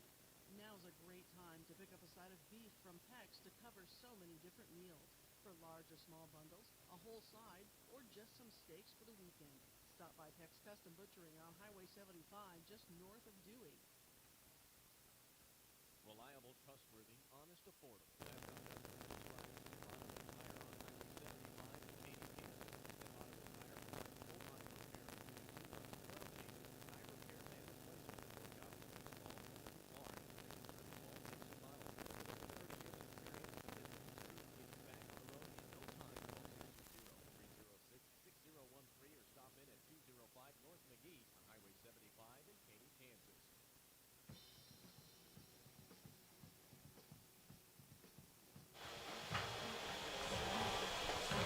Back here from Caney Valley High School, Caney leads 24-0 at the half over the Humboldt Cubs. Chris Freund, Blake Vargas with you here. And the one thing I want to do right now before we even talk about the first half, let's listen to the band.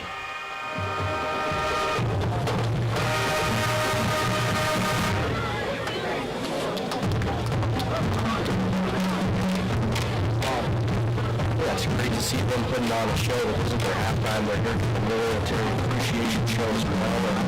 You'll probably see the Spirit Squad, the Platinum folks out there with them as well, the cheerleaders coming in, and we've got a really neat patriotic feature here on this military night.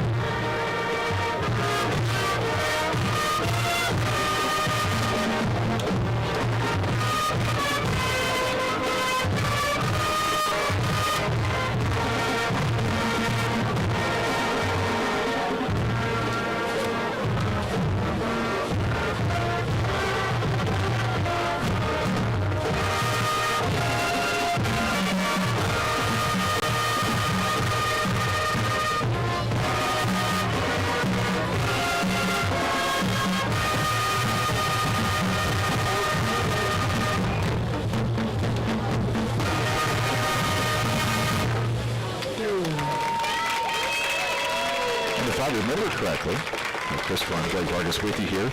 from Caney Valley High School. If I remember correctly, it is a record number of cheerleaders and members of the Spirit Squad. So a lot of people wanted to be a part of that Spirit Squad. A lot of the cheerleaders. I mean, this is great to see so many students being involved in these activities. Absolutely, and that's something that's unique about a small school that I absolutely love. You're going to see multiple kids that are involved in football and out there marching at halftime with the band, that are out there cheering and out there with the band, that are doing multiple things. They're involved in many of our wonderful activities, whether that be FFA, our art, chess club. I mean, I can go on and on about the career tech ed opportunities and many athletics, and then our outstanding academics. And really, that's where it starts. Our teachers do a great job of setting that, making sure that they are doing right in the classroom, and then being able to expand their educational experience with those activities and athletics as well. So 24-0 is the score at halftime, and just kind of going over the scoring in the first half. Really couldn't have got off to a better start than the Traxon Garden 49-yard touchdown run from the first play of scrimmage, and Traxon has 2 touchdowns on the day so far, but really 3 out of the first 4 possessions for Caney led to touchdowns and 2-point conversions. So 24-0 at the half. And I tell you what, a great start for the Bullpups for this first half. Basically, just got to keep it going, right? Clean up some things, but keep doing what you're doing. If it ain't broke, don't fix it kind of thing. Absolutely. They are, and again, that's what I love about a guy like Coach Davis, is they're going to look at some of those things that they want to clean up. I mean, even though you're in a position where you are up 24-0, and when you're throwing the ball downfield and you're just missing, those are things that they're going to talk about. That busted coverage where you have a little bit of protection issue, potentially, what happened there, were we not, given that time potentially, and that's really what's great about an early season game. Make those adjustments, and that's what football's all about. Who's going to be the team that's going to make those adjustments come out of half? Humboldt did some things here and there. They were really putting this early, but you saw some of those adjustments that the Bullpups did to be able to stop that, and we'll be excited to see who's going to be able to come out in the second half and really impose the rules as we go through. Yeah, and the one thing Humboldt's not giving up. They're changing some things up as they go through their halftime as well, and got to be ready to go, got to be on your feet, stay home, play your position, and be ready, because they're going to come out swinging. Absolutely, they're again another blue collar community, very much like Caney, that's going to come in and do a good job. And there's no quit in their young men, and that's what you want to see at the end of the day. Everyone's been on one side or the other, losing and winning, and really the important thing, and both of these coaches do a good job of that, is making sure that they have good character, that they're doing it in the right way, and that they compete no matter what that scoreboard says. And you've seen that even down the last minute as we moved into halftime, making sure you take advantage of every opportunity. And so that'll be interesting to see again when we talk about those halftime adjustments, see who's going to be able to come out and make an impact. And really, we've just seen a plethora of individuals from the Pups that's really made their impact known. We've called a lot of names, and again, what's really impressive is that younger group of sophomores and juniors that are really making their name known out there. No doubt about it. So it's 24-0 here as we go through halftime. Caney over Humboldt. Taking a look at another score from other action around the area at halftime. This surprises me a little bit. It's Circle over the NATO, 41-0. 41-0 at halftime. Circle over NATO. Circle's a tough team, no doubt about it. And, the NATO will look to rebound. Absolutely, and that's one that I don't have the direct ties to Circle, but I did play against their coach against them when I was at El Dorado there, and so very familiar with that Circle, but obviously a little familiar with them as a former principal over there, Phil Kinley, too. And so tough one on the road. Again, I think they've got another young team, a lot of athletes that kind of like us may go through some growing pains, but it'll be exciting to see what they do in the coming years. Yeah, they've got that good home cooking that'll, they may not be able to come back and get this one, but they can still play where it's going to be working from week 1 all the way to the end of the season. Keep improving, keep working on what you do. So we will keep you up to date on that score as soon as we get any more. In the meantime, let's take another 3 minutes. Let's go 3 minutes. We'll be back with more here on Pup Nation on YouTube and US 98.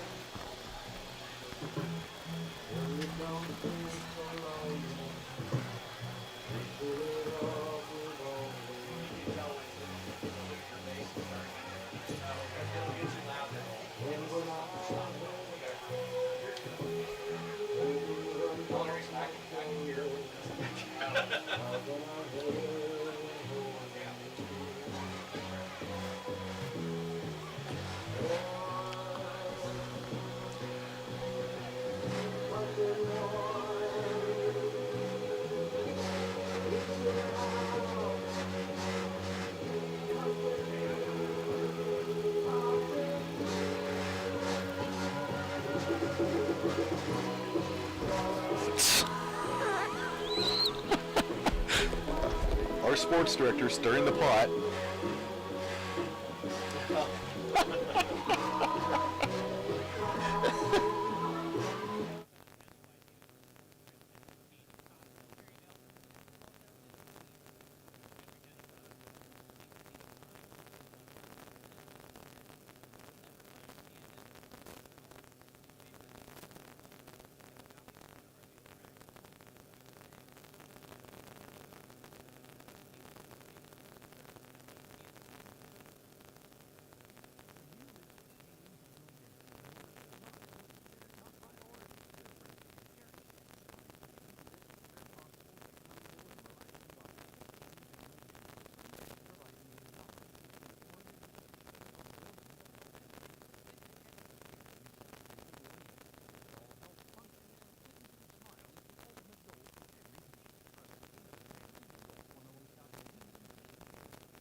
As we go under 2 minutes to go before the start of the third quarter, Caney with a 24-0 lead over Humboldt.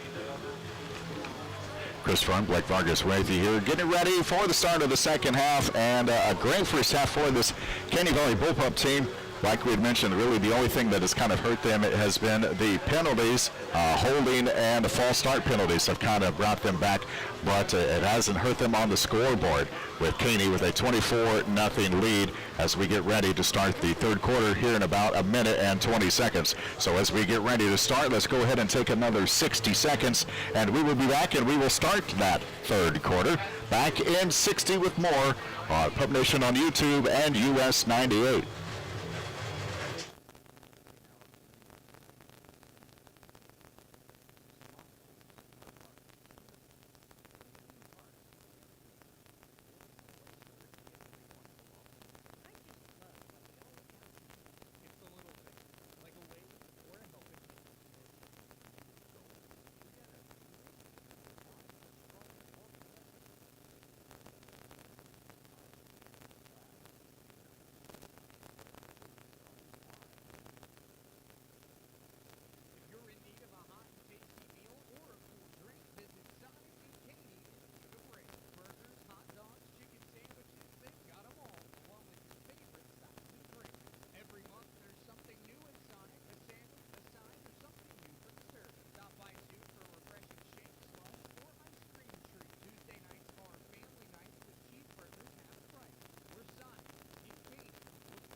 When you really think about it, pups do like to play with bones, and right now they are bad to the bone as we get ready for, I forgot, they have a 3-minute warm-up period. I forgot about that, so it's halftime and then the 3-minute warm-up period. So going through that, Caney with a 24-0 lead. Humboldt will receive the second half kickoff. They did win the toss and deferred. So they will receive here to start this second half. And really, we mentioned it before, but the main thing, clean up the penalties. Everything else seems to be going well. but even still, even through the penalties, it hasn't really hurt them on the scoreboard, which is the main thing in this game number 1 of the season. Absolutely, and again, that's what you want to see. You want to be able to see them, execute the way that they had, come out and do the small things right. And again, that's what kind of we're known for. And really, this is a team, Humboldt, that's kind of had our number the last few years, and to be able to come out and do what we're doing. But again, the key is finishing, and that's a message at halftime. I guarantee you, they're talking about making sure that you do what's right, and we'll see how it plays out here in the second half. See, I was beginning to think I was bad luck because ever since I've been here, I believe this is my 4th season broadcasting Caney sports, and Caney is 0-3 against Humboldt in my time here, and I thought to myself, man, do I really need to get somebody else to broadcast this game so I wouldn't be bad luck, but at least the Bullpups are showing me that it's not me, so I appreciate them in more ways than one. Well, I can guarantee our juniors for those last 3 years and have known they've had this game circled. This is something that even last year they knew was going to be exciting again because they have been so competitive and really they're out here to make a statement. Even though they are, again, we talked a little bit about that, a couple of great seniors out there, but again, heavily driven by our junior and sophomore class, and again, some of that tough experience when they were younger, but they've really grown into their own, and you're seeing that experience out there. And the great thing is you got them for another couple of years. That's what makes me very happy and very excited, is to see this team, so many, freshmen and sophomore starters, the last couple of years, and now you're seeing the sophomores and juniors that are really taking that varsity experience and using it to their advantage. And so that is something that I've been looking forward to see. And we're not just talking about a quarterback, Lane Denny, who's been basically playing since he was a freshman as far as the varsity quarterback, and he was showing glimpses of really good stuff even back 2 years ago against Humboldt. That second half especially, he played really well and was getting some passes out, getting some good deep balls thrown as a freshman, so it doesn't surprise me in the least that we're seeing some of the passes we are with Lane Denny as a junior quarterback. Absolutely, and he's doing a great job this evening. You've seen that athleticism show up, be able to use his feet to make space, be able to throw on the run, make those throws, and again, you like what he's doing, you like it. He's putting it in the area, giving his receivers an opportunity to make that catch, and I guarantee you that's something we're going to see a little more here as we move on, and it looks like the second half is going to continue with the same kicker who went out there at the end of that, number 54, and then Angel Martinez, to see, hopefully we don't have that repeat of the slip again. Seems like the field's holding up pretty well despite all that rain that's out there, that nice Bermuda grass out there that does a good job, but we're looking to see how we're going to start this third quarter. Yes, please no falling. Yeah, none of that. We don't need any of that. And the kick, no falling. And a nice kick drives back to the 25-yard line. But a nice hole up the middle, spins off of a couple defenders, still on his feet, all the way past midfield, all the way down to about the 44-yard line. There's the Humboldt team getting their mark started here in the second half with a nice run back. Yeah, and that's what you want at somebody. Again, we talked about that. You're looking for any spark to get things going, and really that's just a lot of arm tackles out there trying to get a hold, and a good athlete running right through those, making people miss. And so, again, they'll make that adjustment and come back out here and tighten up. And really, all drives are important, but any coach that tells you when they're down 24-0, they're going to tell you that first one out of the gate when they have the ball in the second half is probably one of the most important. Absolutely. If you can get a stop here from a Caney defensive point of view, you've really done a good job to kind of squelch any momentum they might have starting this third quarter. Looking to hand it off, and talk about being driven back. That is a moving pup pile, if that's a thing. A loss of a couple of yards on the play, so it'll be second down. Yeah, and again, that's just doing a good job, staying home, being sound defensively, coming up and making a play. And again, we've got a lot of young athletes out there that are doing a good job, and it's great to see those new impact players as they kind of made their way in through. But again, a lot of familiar names out there. We talked about that experience that were freshmen and sophomores last year that have made their way up, and you're really starting to see that come shine through. 2nd and 11 from the 46. Got a good field position, got a good spot anyway. And a pass is incomplete.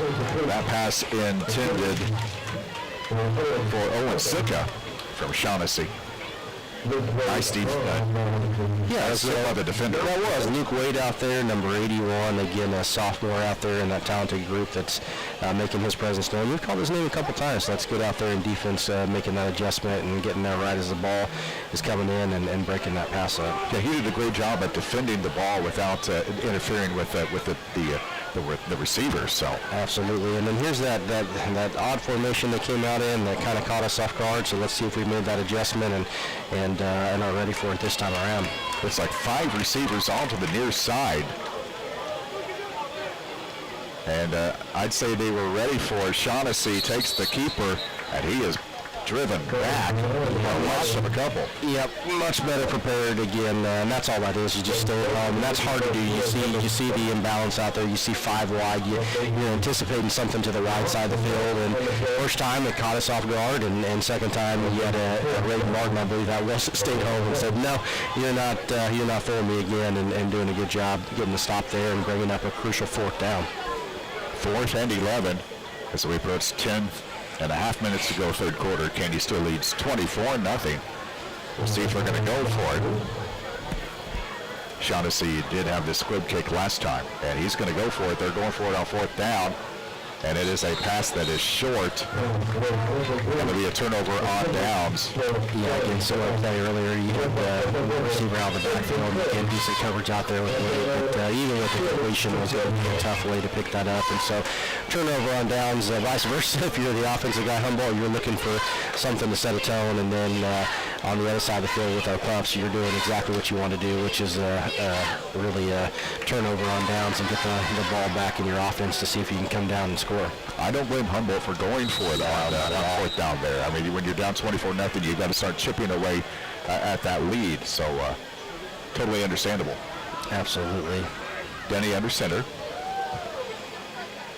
Looking, actually a nice fake and a handoff. As they move past the 50-yard line, that's Traxon Garden on the carry. Gets to the 49-yard line, so a good gain on 1st down. 2nd and 5. Yeah, and for those who missed the first half, that probably looks a little more like what we're used to. For those who've been with us the entire time on Pup Nation there on YouTube and on our station this evening, again, that's a little more like the old school Davis football that everyone is used to seeing there right up the gut. And a handoff up the middle again, past the 45, almost to the 40-yard line. Let's see who that was. Ooh, that's Traxon Garden again. That's just discipline. You like seeing that up front. You like seeing the hole that the offensive line is making. And make no mistake, you look on the other side of the ball, Humboldt has some nice-looking athletes up there, but it's all about that leverage and our O-line firing off and doing their job, and they were really setting the tone. No doubt. Well, 1st and 10 from the 40-yard line, another run up the middle. And getting some good push from the offensive line back behind the runner. They're going to push all the way up to the 35-yard line. Yeah, and again, you love to see that. There's a lot of debate out there, but there's one thing that's sure, and that is the importance of a good run game and setting that tone, and really, honestly, sets up for some unique situations of play action, some other stuff that we see. I have a feeling you're going to see the ball on the ground a little bit here as we try to enforce our will and go in and get that score. Coach Davis did say we're still a running team, but there's a time to throw, and they've had that time. Now there's a pitch to the near side, past the 30 to the 25 to the 20-yard line, brought down, and that's Jace Bunkley on the carry with a nice carry and another bullpup 1st down. Yeah, again, a guy who's made his presence known on the defense. We've called his name several times, but we know offensively he's going to be one of those different makers as well. And so again, he had an opportunity there to show that on that little toss and get outside and did a great job. Another run up the middle to the 15-yard line. So a gain of 4.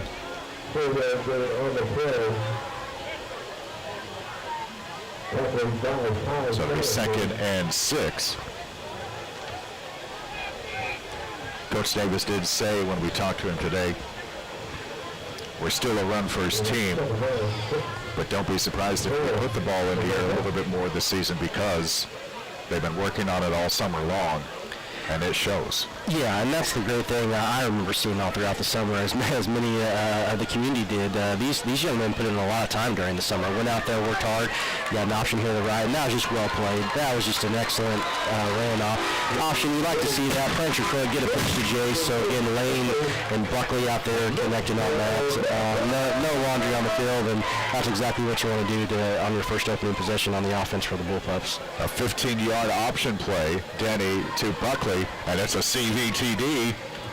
With 7:26 to go, third quarter, Caney extends their lead 30-0.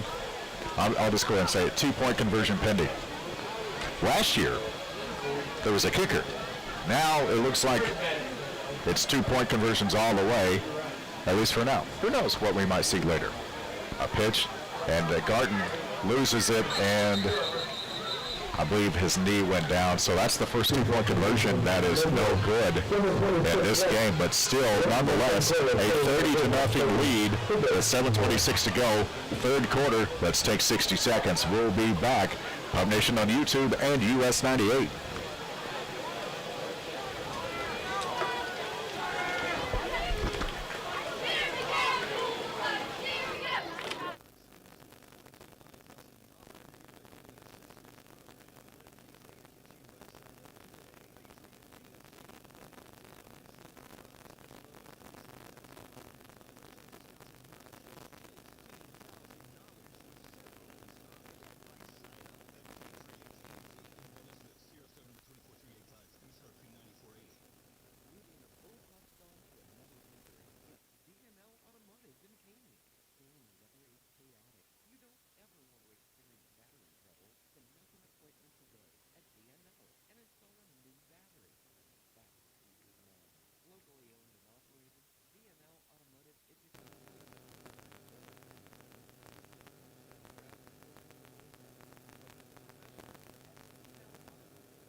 You know, they say you should never count out a team because any team can come back at any time with the right kind of movement.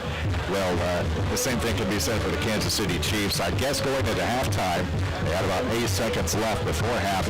Harrison Butker came out and kicked a 59-yard field goal to take him into half.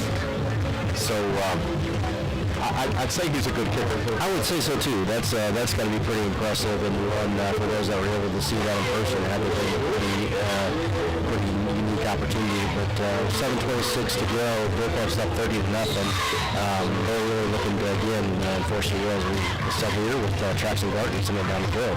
Squib kick, actually a kick that was able to go to the 31-yard line. I guess you would call that a squib kick. Yeah. It's basically a worm burner if you're playing golf. It is, and that was one of those that a couple more steps. Austin Freisberg was flying down there along with Jacob McVeigh, and I think the Humboldt receiver there figured out, I better hop on that ball because these two young men are again, a live ball on that kickoff.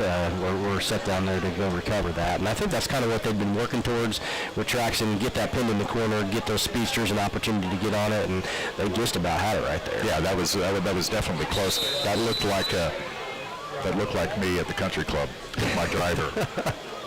That's one sport I've never mastered. I do enjoy playing it. It's nice to be able to get out there on the course. And home of the Dome, I don't know that you can think of a better place here in Caney to go out and get a few opportunities to go out there. And so one you got to know how to putt, though, definitely. Well, I better not go there then.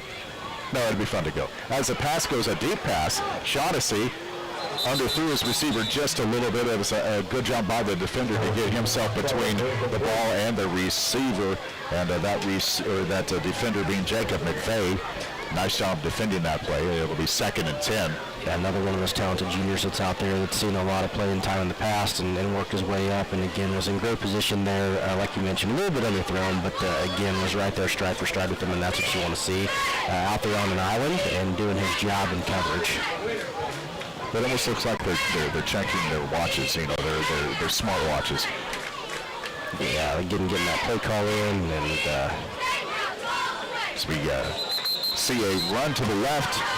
There's a two-back formation, one on each side of the quarterback, and a run to the left.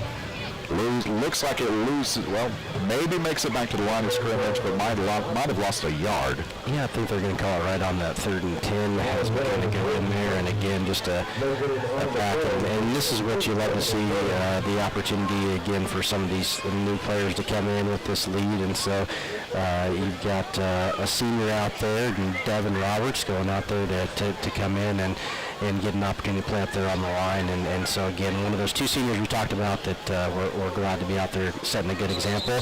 Oh, a real quick movement there. I believe that was Keith Ellison, if I'm not mistaken, one of our sophomores. Got a little excited, so gave him some free yards there on this 3rd down. Oh, no, we'll take it. Good job, Mr. Ellison. I apologize for that. So he was reacting to that ball and did a good job. So from 3rd and 10 to 3rd and 15, with the ball back on the 26-yard line. That's what I get for trying to reset that clock and peek up and just saw him on the other side. But that was good of him to recognize that and move with that movement and, yeah, back him up a little bit. Hey, we haven't done anything like that since my first down blunder back in the first quarter. So we're doing all right. We'll take it. We'll take it. I may be shaking off some rust from the broadcast booth, but the Bullpups don't seem to have any rust. No nerves, no rust. Playing a solid game so far, and a timeout taken by Humboldt. So let's go ahead and take a timeout ourselves. Back in 60 seconds with more. Pump Nation on YouTube and US 98.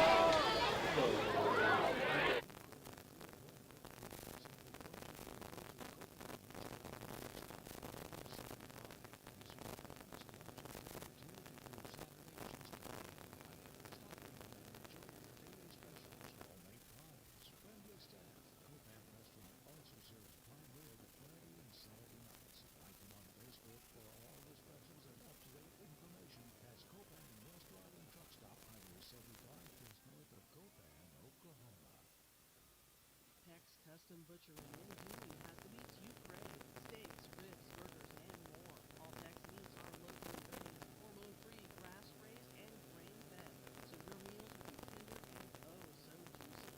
Now's a great time to pick up a side of beef from Tex that covers so many different meals. From large or small bundles, a whole side, or just some steaks for the weekend. Stop by Tex Custom Butchery on Highway 75, just north of Dewey.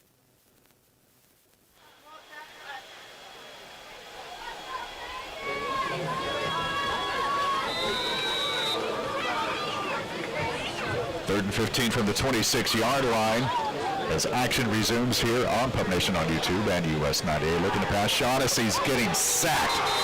He got taken down hard at the 16-yard line. And there it is, that senior I called, Devin Roberts, out there coming in, and it was some fresh legs shooting through there and doing, so nothing like being a senior out there and then making his presence known and getting a great pressure sack back there. So good job to him coming in and making this, again, a big impact over that sack. That is a definite nice way of saying hello. Well, if you're a Caney fan, it's a nice way of saying hello. You're probably not liking that if you're Shaughnessy. Yeah, and again, you got two outstanding athletes back there. And again, we'll see if Connor gets his opportunity as sophomore. Looks like it is going to him, and gonna fake it and keep it, and here we go. 40, 35, going toward the far sideline and is going to slide. I don't know if he slipped or if he just slid. Either way, he got to the 30-yard line.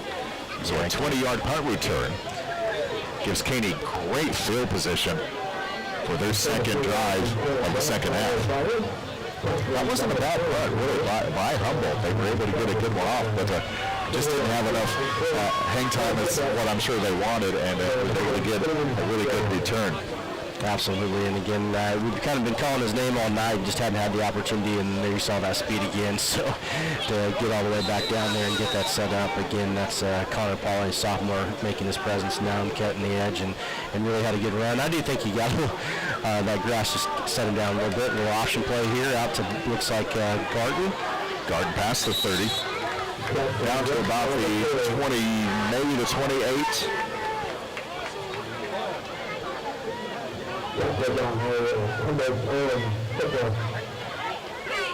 So it'll be second down.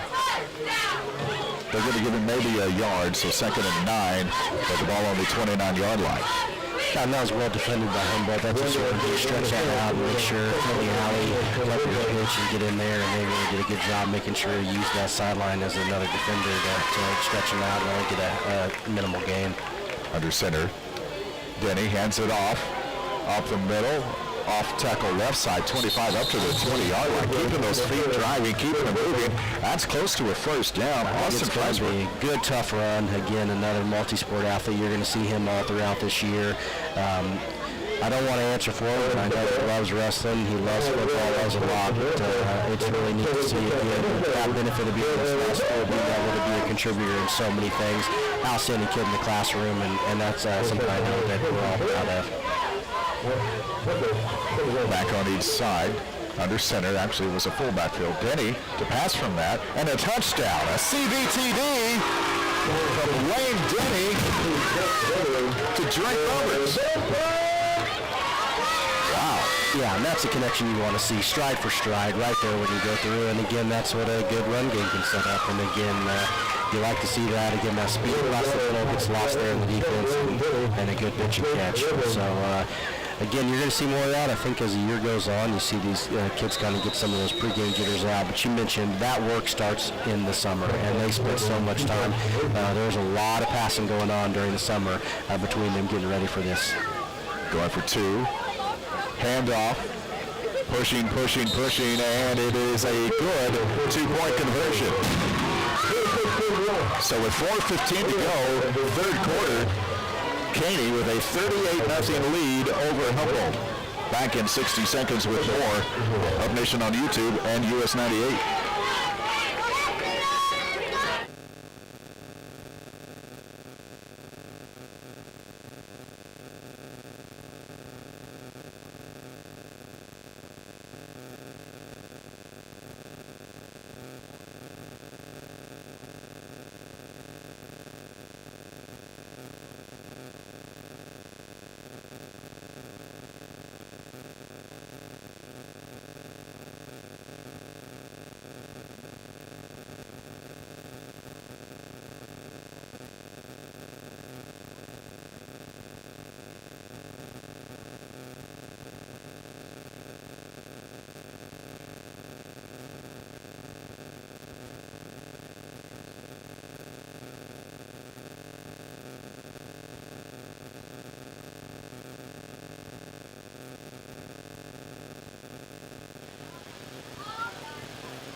.4:15 to go, third quarter. Caney with a 38-0 lead over Humboldt. Chris Freund, Blake Vargas with you here. The thing that really excited me about that last touchdown is they were running the same formation as they were running the ball, and all of a sudden they were able to pass from that formation, that very same formation, and they were able to get a touchdown out of that play. You can run with it, you can throw from it. That's just exciting to see that it can happen with either or. As it's a squib kick taken around the 42-yard line, a little juggling, but able to bring it up to the 45-yard line. Coming downhill and doing what you need to. I think that was old Kenneth Remedy. Was that 2.5 that was out there? Yes, it was. So again, we caught some names this evening, but a sophomore coming downhill, and I promise you he's not afraid of anything, and doing what you want on that, taking on a big guy and saying, no, you're not going any further. So 4:11 to go, third quarter. And just for clarification's sake, is it 35, if I remember correctly, or is it 30? I'm trying to remember. I'm getting my basketball and my football running clock mixed up here. Yeah, we haven't started that again. I'd have to go double check that. I will send a text to my AD and find out what that is, but I'm wondering if we're approaching that point or where that may be, or if that waits till the fourth quarter. Shaughnessy with a flag before the play gets started. It's a false start. Yeah, it's movement on the line. A little miscommunication there. You can see that he had several move and maybe a snap not occur. And again, not indicative of them. That's something we've seen, that even despite it being 38-0, they've stayed really disciplined and done a good job. And And again, that's what you want to see. We talked about that. Both of these schools are very known for that. Again, one that for the last 3 years has kind of had our name, and I promise you these boys have been thinking about it and wanting to make a name for themselves as we close in here with 1st and 15. And it looks like they may be giving the they're giving that 5 yards right back with a penalty against the Bullpups. So 1st and 10 to 1st and 15, back to 1st and 10. With 4:10 to go, 3rd quarter. 38-0 Caney with the lead. Time is score brought to you by Community National Bank of Caney. Shaughnessy. Looks like he's going to keep it himself. He pitches it at the very last second. There's a flag on the play as the back gets past the 50 up toward the 45-yard line of Caney. There's a flag on the play, and it looks like we might actually have an injured player as well. Yeah, that's unfortunate, and I do think that flag came out, and I believe that the individual that may have caused this, and I could be wrong if it isn't holding, but it appeared to be, was actually a freshman who's getting an opportunity out there, number 74, Big Sam Denton. So again, I think he kind of split that and made it a little difficult on the offense, and maybe they held him to make sure that they didn't get a bigger loss there. But most important, we're thinking of the kiddo down there that's being seen right now and seems to be moving a little bit, and hopefully nothing too serious, but I think we are going to take a little bit of an opportunity to make sure everything's okay. So yeah, let's go ahead and let's take a timeout, a 60-second timeout, and we'll be back with more on Pup Nation and US 98.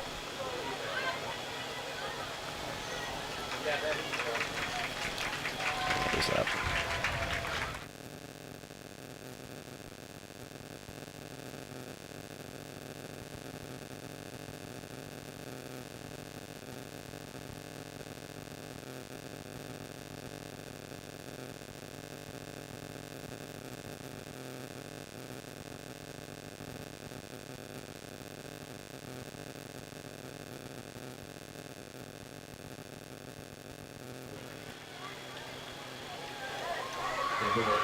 Thankfully, it didn't look to be too bad. Maybe just a little bit of a cramp, which is, totally understandable in game 1 of the season. So back action, we go back to the game, 1st and 20 after the holding penalty during that play. And again, we mentioned, I think, that 74, Big Sam Denton, who had made that difficult, and he was there in the backfield, but the one running him down was Austin Freisberg, number 11, saying, no, you're not catching the outside, and doing a great job setting the edge there and making a great open field tackle. Gavin Gunderman with the run, and he was tossed back. No gain on the play. Yeah, it looks like it's going to be for no gain. Again, that's just a special athlete right there. Again, an outstanding wrestler, was a placer last year as a freshman, coming in here, contributed in multiple sports, but then being able to see what he's done over the summer, putting a lot of time in the weight room and been very dedicated, and you can see it paying off here as a sophomore right there in the middle, setting the tone. Shaughnessy with a receiver in motion, looking to hand it off. Got a nice hole up past the 40 to the 45. Lane Wagner on the carry.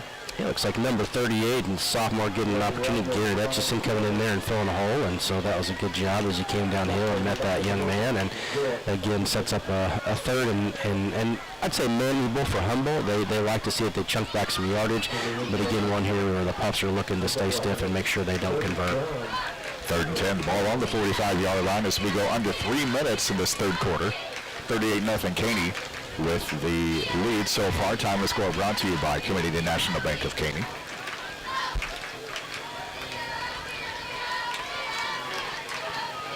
Two receivers to the far side, two to the near, and it's a keeper by Shaughnessy, getting dragged by his jersey basically. He's dragging the defender along by his jersey. 50-yard line up to the 46 or so. Close to a first down. Yeah, very close. They're going to mark him down at the 48. I think we're going to see, obviously, another opportunity here to see if they can actually get a conversion.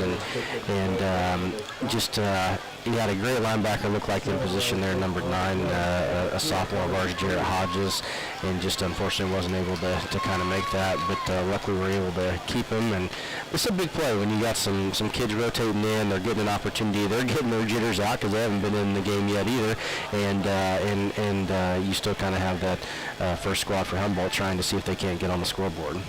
Shotgun. Shaughnessy keeps it himself. He's going to get the first down and more up to the 42-yard line. It's interesting seeing Shaughnessy's jersey. I don't know what size it is, but I think it's 2 sizes bigger now. I think after so a Caney as well. defender was holding on to it in that previous play. But it is a first down. It's a 1st and 10 with the ball on the 42-yard line. Under 90 seconds to go, third quarter. Yeah, and you love it seeing, again, some of these young men getting an opportunity to come in and show what they're at. And that's how you build that depth as you go through. You're seeing some kids get an opportunity to sub in there and be available and still hold their own. And that's really what you want as you're working to get those young ones ready. End around to the left, and that was stopped. Benton Spillman, number 87. Again, that's exactly what you want, setting the edge and going through their sophomore out there. And you're going to hear a lot of names called. Again, only 2 seniors on the team, and so odds are we're going to be calling an underclassman. But a great job out there as a sophomore setting the edge. That was a pretty big loss on first down. Wagner couldn't turn the corner. So to be second down, that was a loss of 6 on the play. 2nd and 16 with the ball on the 48-yard line. 30 seconds to go, third quarter. Caney leads 38-0. From the shotgun, Shaughnessy looking to pass over the head of the receiver and bounced right in front of a defender. Kind of in that no man's land. The pass was high, and there was a defender behind the receiver, and could have been an interesting catch for either the receiver or the defender. Absolutely, and that's a great position. Again, we mentioned that young man out there, Garrett Etchison, a sophomore that was out there in coverage. Connor Polley out there on the near side here if you're watching on Pup Nation on YouTube here. And again, so 2 sophomores that are out there making their presence known, doing a great job in coverage. And again, in another probably obvious passing situation, being down 38-0, hoping to hold tight. From the shotgun. Rolling to his right. Pass out into the flat, and somehow he was able to hold on to that ball at the 40-yard line. That was a nice catch by Gavin Gunderman. Yep, and the same name we were mentioning, Garrett Etchison. Again, sometimes you see that. It's not uncommon. You get a new young guy in, maybe we're going to pick on him, but he was right there, stride for stride, and exactly what you want, and that's a good way to end the third quarter as we set up a 4th and 8th as we get ready to head into the last quarter of play here in Caney. Absolutely. End of 3. Caney's leading 38-0. Back in 60 seconds with fourth quarter action. Pub Nation on YouTube and US 98.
We begin the fourth quarter with Humboldt going for it. Shaughnessy with a pass over the head of his receiver, and it'll be a turnover on down. So 4th and 8 turns into first down for Caney, and there's a flag on the play. Yeah, on the far side of the field, I'd be interested to see. I'm not sure if they had a receiver up there that may have been held or impeded out there, and so we'll see what that is as we look forward. And the signal. They're going to call that a false start against the offense, and the penalty is going to be declined, so turnover on downs. Caney will get the ball. Yeah, you kind of had an odd signal there. I wasn't sure if it looked like a legal formation at first or something that they didn't like, and then they signaled with that decline penalty. And so again, this is that part of the game where you get the option to see some kids come in and get an opportunity that may haven't seen the field yet, and that's what you love to see is these young guys get an opportunity and be able to make their presence known. And we've caught a lot of names tonight, and there's nothing better than that to be able to be out there and contribute here on a beautiful Friday night here in Caney. And the clock is running, 11:40 to go in the game. Caney up 38-0. Looking at a 1st and 10 as a timeout is taken by Humboldt. I don't think the coach liked what he saw defensively, so he called a timeout to go ahead and keep another touchdown possibly from, or at least a big game from happening. So 30 seconds into the 4th quarter, we've got a timeout by Humboldt. Let's take 60 seconds ourselves. Back in 60, Pup Nation on YouTube and US 98.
And coming out of the timeout, we have a false start.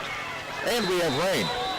Yes, we've held it off for this long. I guess the one silver lining is we are in a running clock, so again, a little under 11 minutes as it going through, but we're starting to see some of those subs come in, get another opportunity, and maybe some that haven't gotten.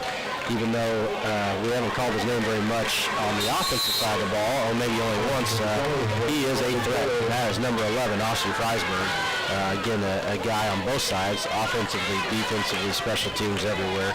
But you just saw, again, a very athletic young man, and that's what's scary. We are very deep when it comes to options to hand off that ball to him.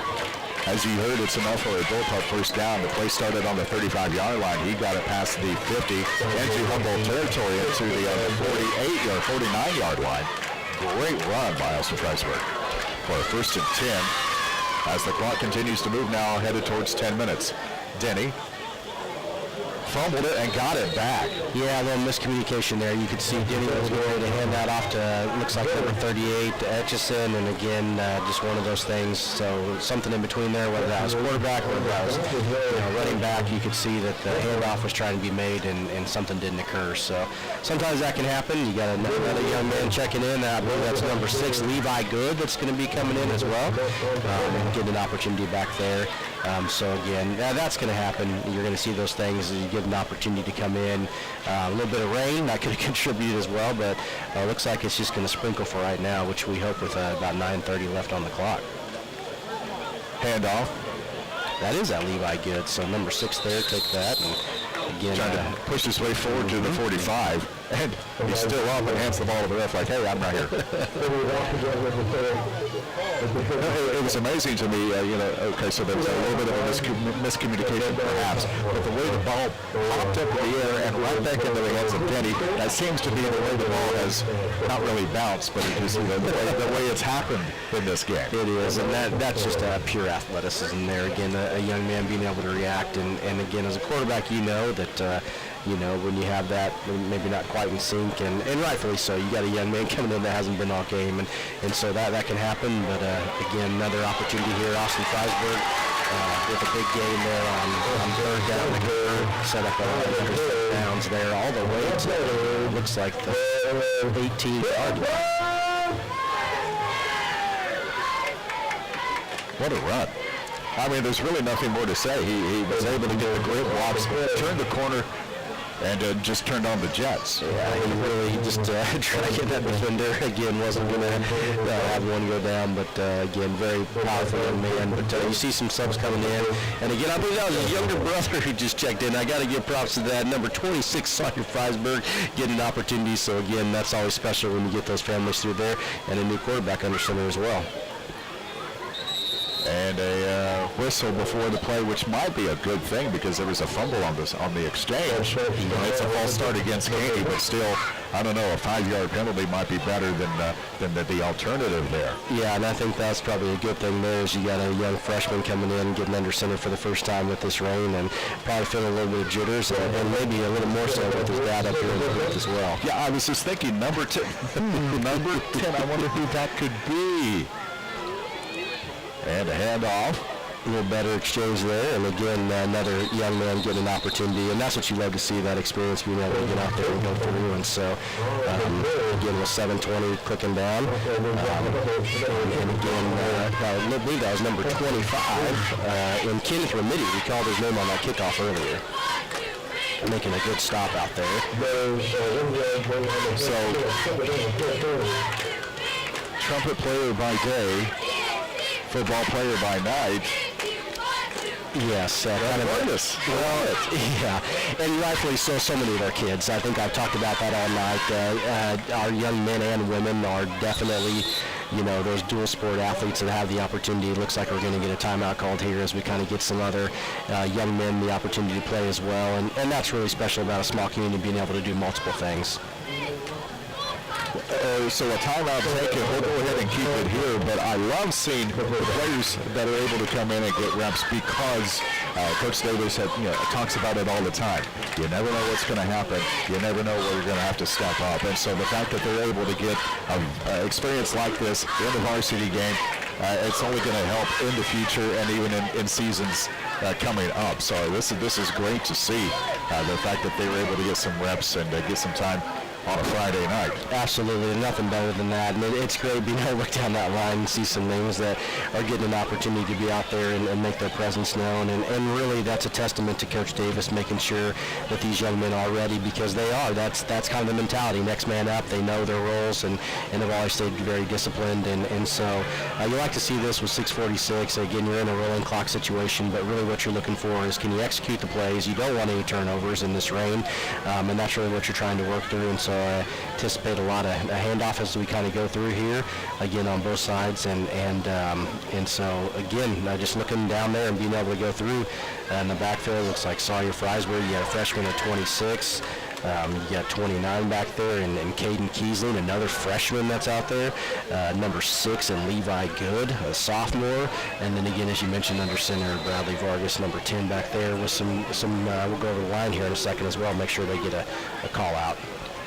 There's a handoff. Sawyer Freisberg, number 26 there, tough little runner going forward. And again, another dual sport kid, outstanding wrestler, and even a better young man. And here's some more subs coming in, and that's what you love to see. You love to see these kids get an opportunity. Everybody dreams about that Friday night, and there's nothing better than being able to get out there and represent your school and your community, especially on military night. And again, we're so thankful to be able to celebrate all those past and present and made this opportunity possible. As we approach 6 minutes to go in the game, Caney leads 38-0 over Humboldt. Time is scored brought to you by Community National Bank of Caney.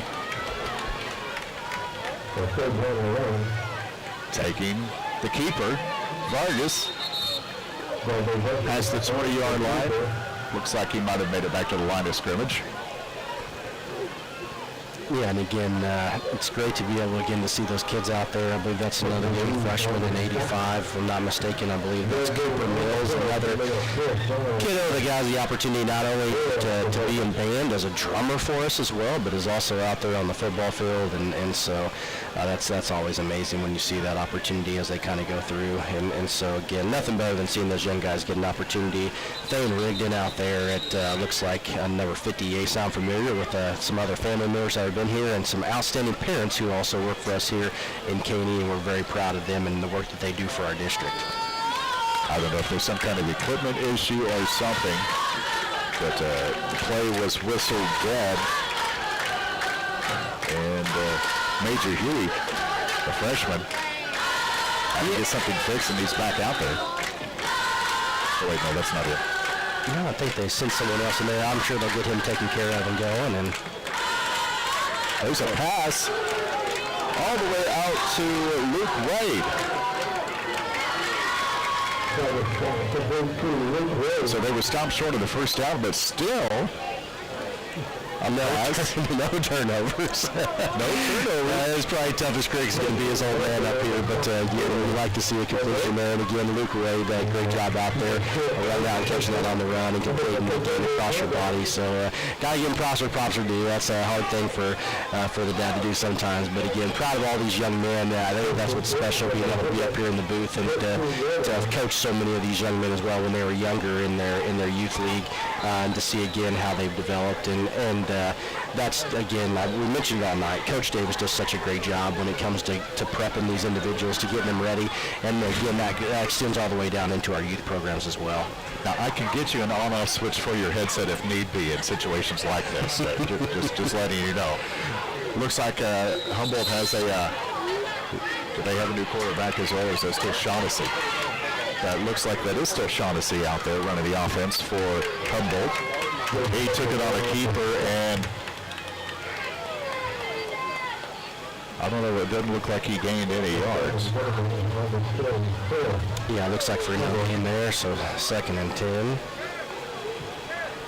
With closing in on 3 minutes left out here as it continues to rain here this evening. And again, we've been very fortunate, and of course, if you're here, you're glad you got that running clock. That way you can get out of this rain here in a minute. But if you know anything about Caney, we don't turn down the rain. We're glad that it's here. No doubt.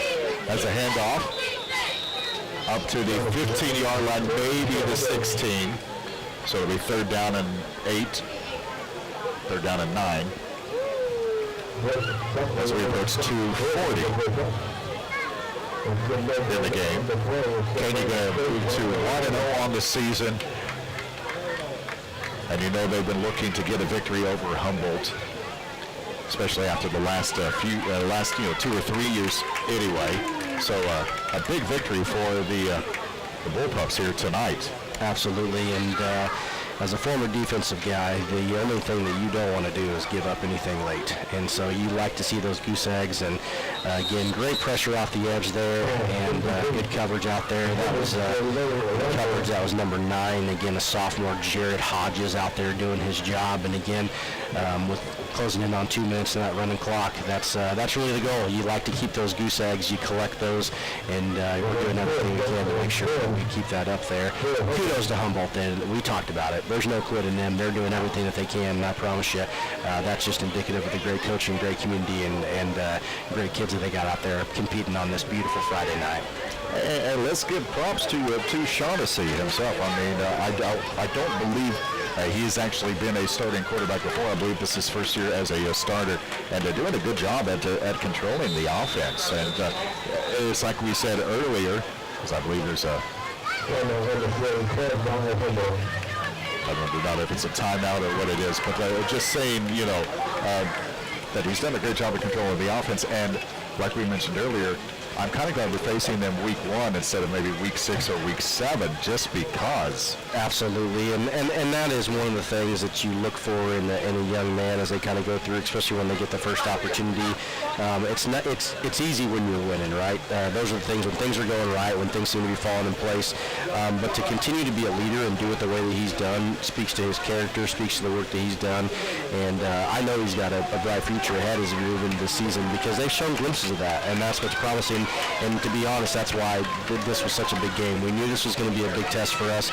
We knew this was one, but I saw it last year. These kiddos really set out when the summer hit, and this game was circled. They knew what this meant. They knew that this was 3 years of them not wanting to have that feeling again against Humboldt, and they were going to do everything they could and to make sure. And you can see that in the preparation tonight. Kudos to Coach Davis and those young men coming up ready to go. Absolutely. And I will not say this to Coach Davis because we do not look more than 1 week ahead. But kind of what we're seeing here, this team, I'm almost kind of excited to see go up against Christ Prep. Yeah. And Christ Prep coming here this year. Absolutely. That's one of those that, again, you just saw. Sometimes those numbers can add up, and when you have the opportunity to have athletes that only go one way, that kind of showed up in that game late. But another year later, another experience out of this, it'll be interesting to see. That may be a backwards pass, and we're going to see if he fell on that or not. But again, that clock's going to run closing in on a minute, and great coverage there to be there and defend that. I believe that was number 25 out there to be able to do a good job. Kenneth Remedy, and again, we've mentioned that name, but not sure we're going to get the transition in time. But I do, little laundry on the field there. Yep, there is a flag on the far side as the clock continues to run. Who knows? We may not get another play off before time runs out. Yeah, looks like they have an ineligible receiver there downfield, and so again, that's going to be a turnover on downs. And if I know Coach Davis, they're going to come out here and try to squeak in one more with 30 seconds, and if you're a young freshman and sophomore, you see it now. That's all they want to do is get one more play in. And so you can see Levi Goodberry trailing to make sure he's in position, and again, all you're hoping here for is that you don't have a turnover as we close out on 20 seconds. Well, it looks like they may be one short, and there's Sam Denton that's going to hustle him. For a big man, I'm telling you, he can move. So we'll see. Yeah, we'll see if he's going to be able to get that off. And 5 seconds for they got the play off. And I think it's going to be right up the middle, and that's how this game is going to end. Caney comes away with a 38-0 victory over Humboldt. A huge victory for this Bullpup team. It started from the very beginning with a toxic 49-yard touchdown run, and it worked its way from there. A nice shutout by this Bullpup defense. Caney wins 38-0. Now, before we say goodnight, any final thoughts from tonight's game? No, I just appreciate you want that. I mean, barring the update on the young man, I think everything's okay. You want a clean opportunity where kids aren't hurt, where they're able to compete, and you saw that throughout the entire game, and we talked about that. That's a credit to the team, to the kids, to the community that come out and fight an amazing Friday night. But as always, it's best when you end with a Bullpup victory, and that's what we have tonight to the tune of 38-0. Getting a little bit of revenge those last 3 years on Humboldt, who kind of had our number, and so we're proud to see what both of these teams have as they make their way throughout the season. Military night here in Caney. Opening night in Caney. And the Caney Bullpups come away with a 38-0 win over Humboldt. They are going to travel to Erie next week. And that's going to be a good game as well. So looking forward to that. And, of course, looking forward to a season full of broadcasts right here on US 98. What a game. What a way to start the season. Caney wins 38-0 over Humboldt. A big, big thank you goes out to our studio producer, our executive producer, Scott Maples, back at the studio.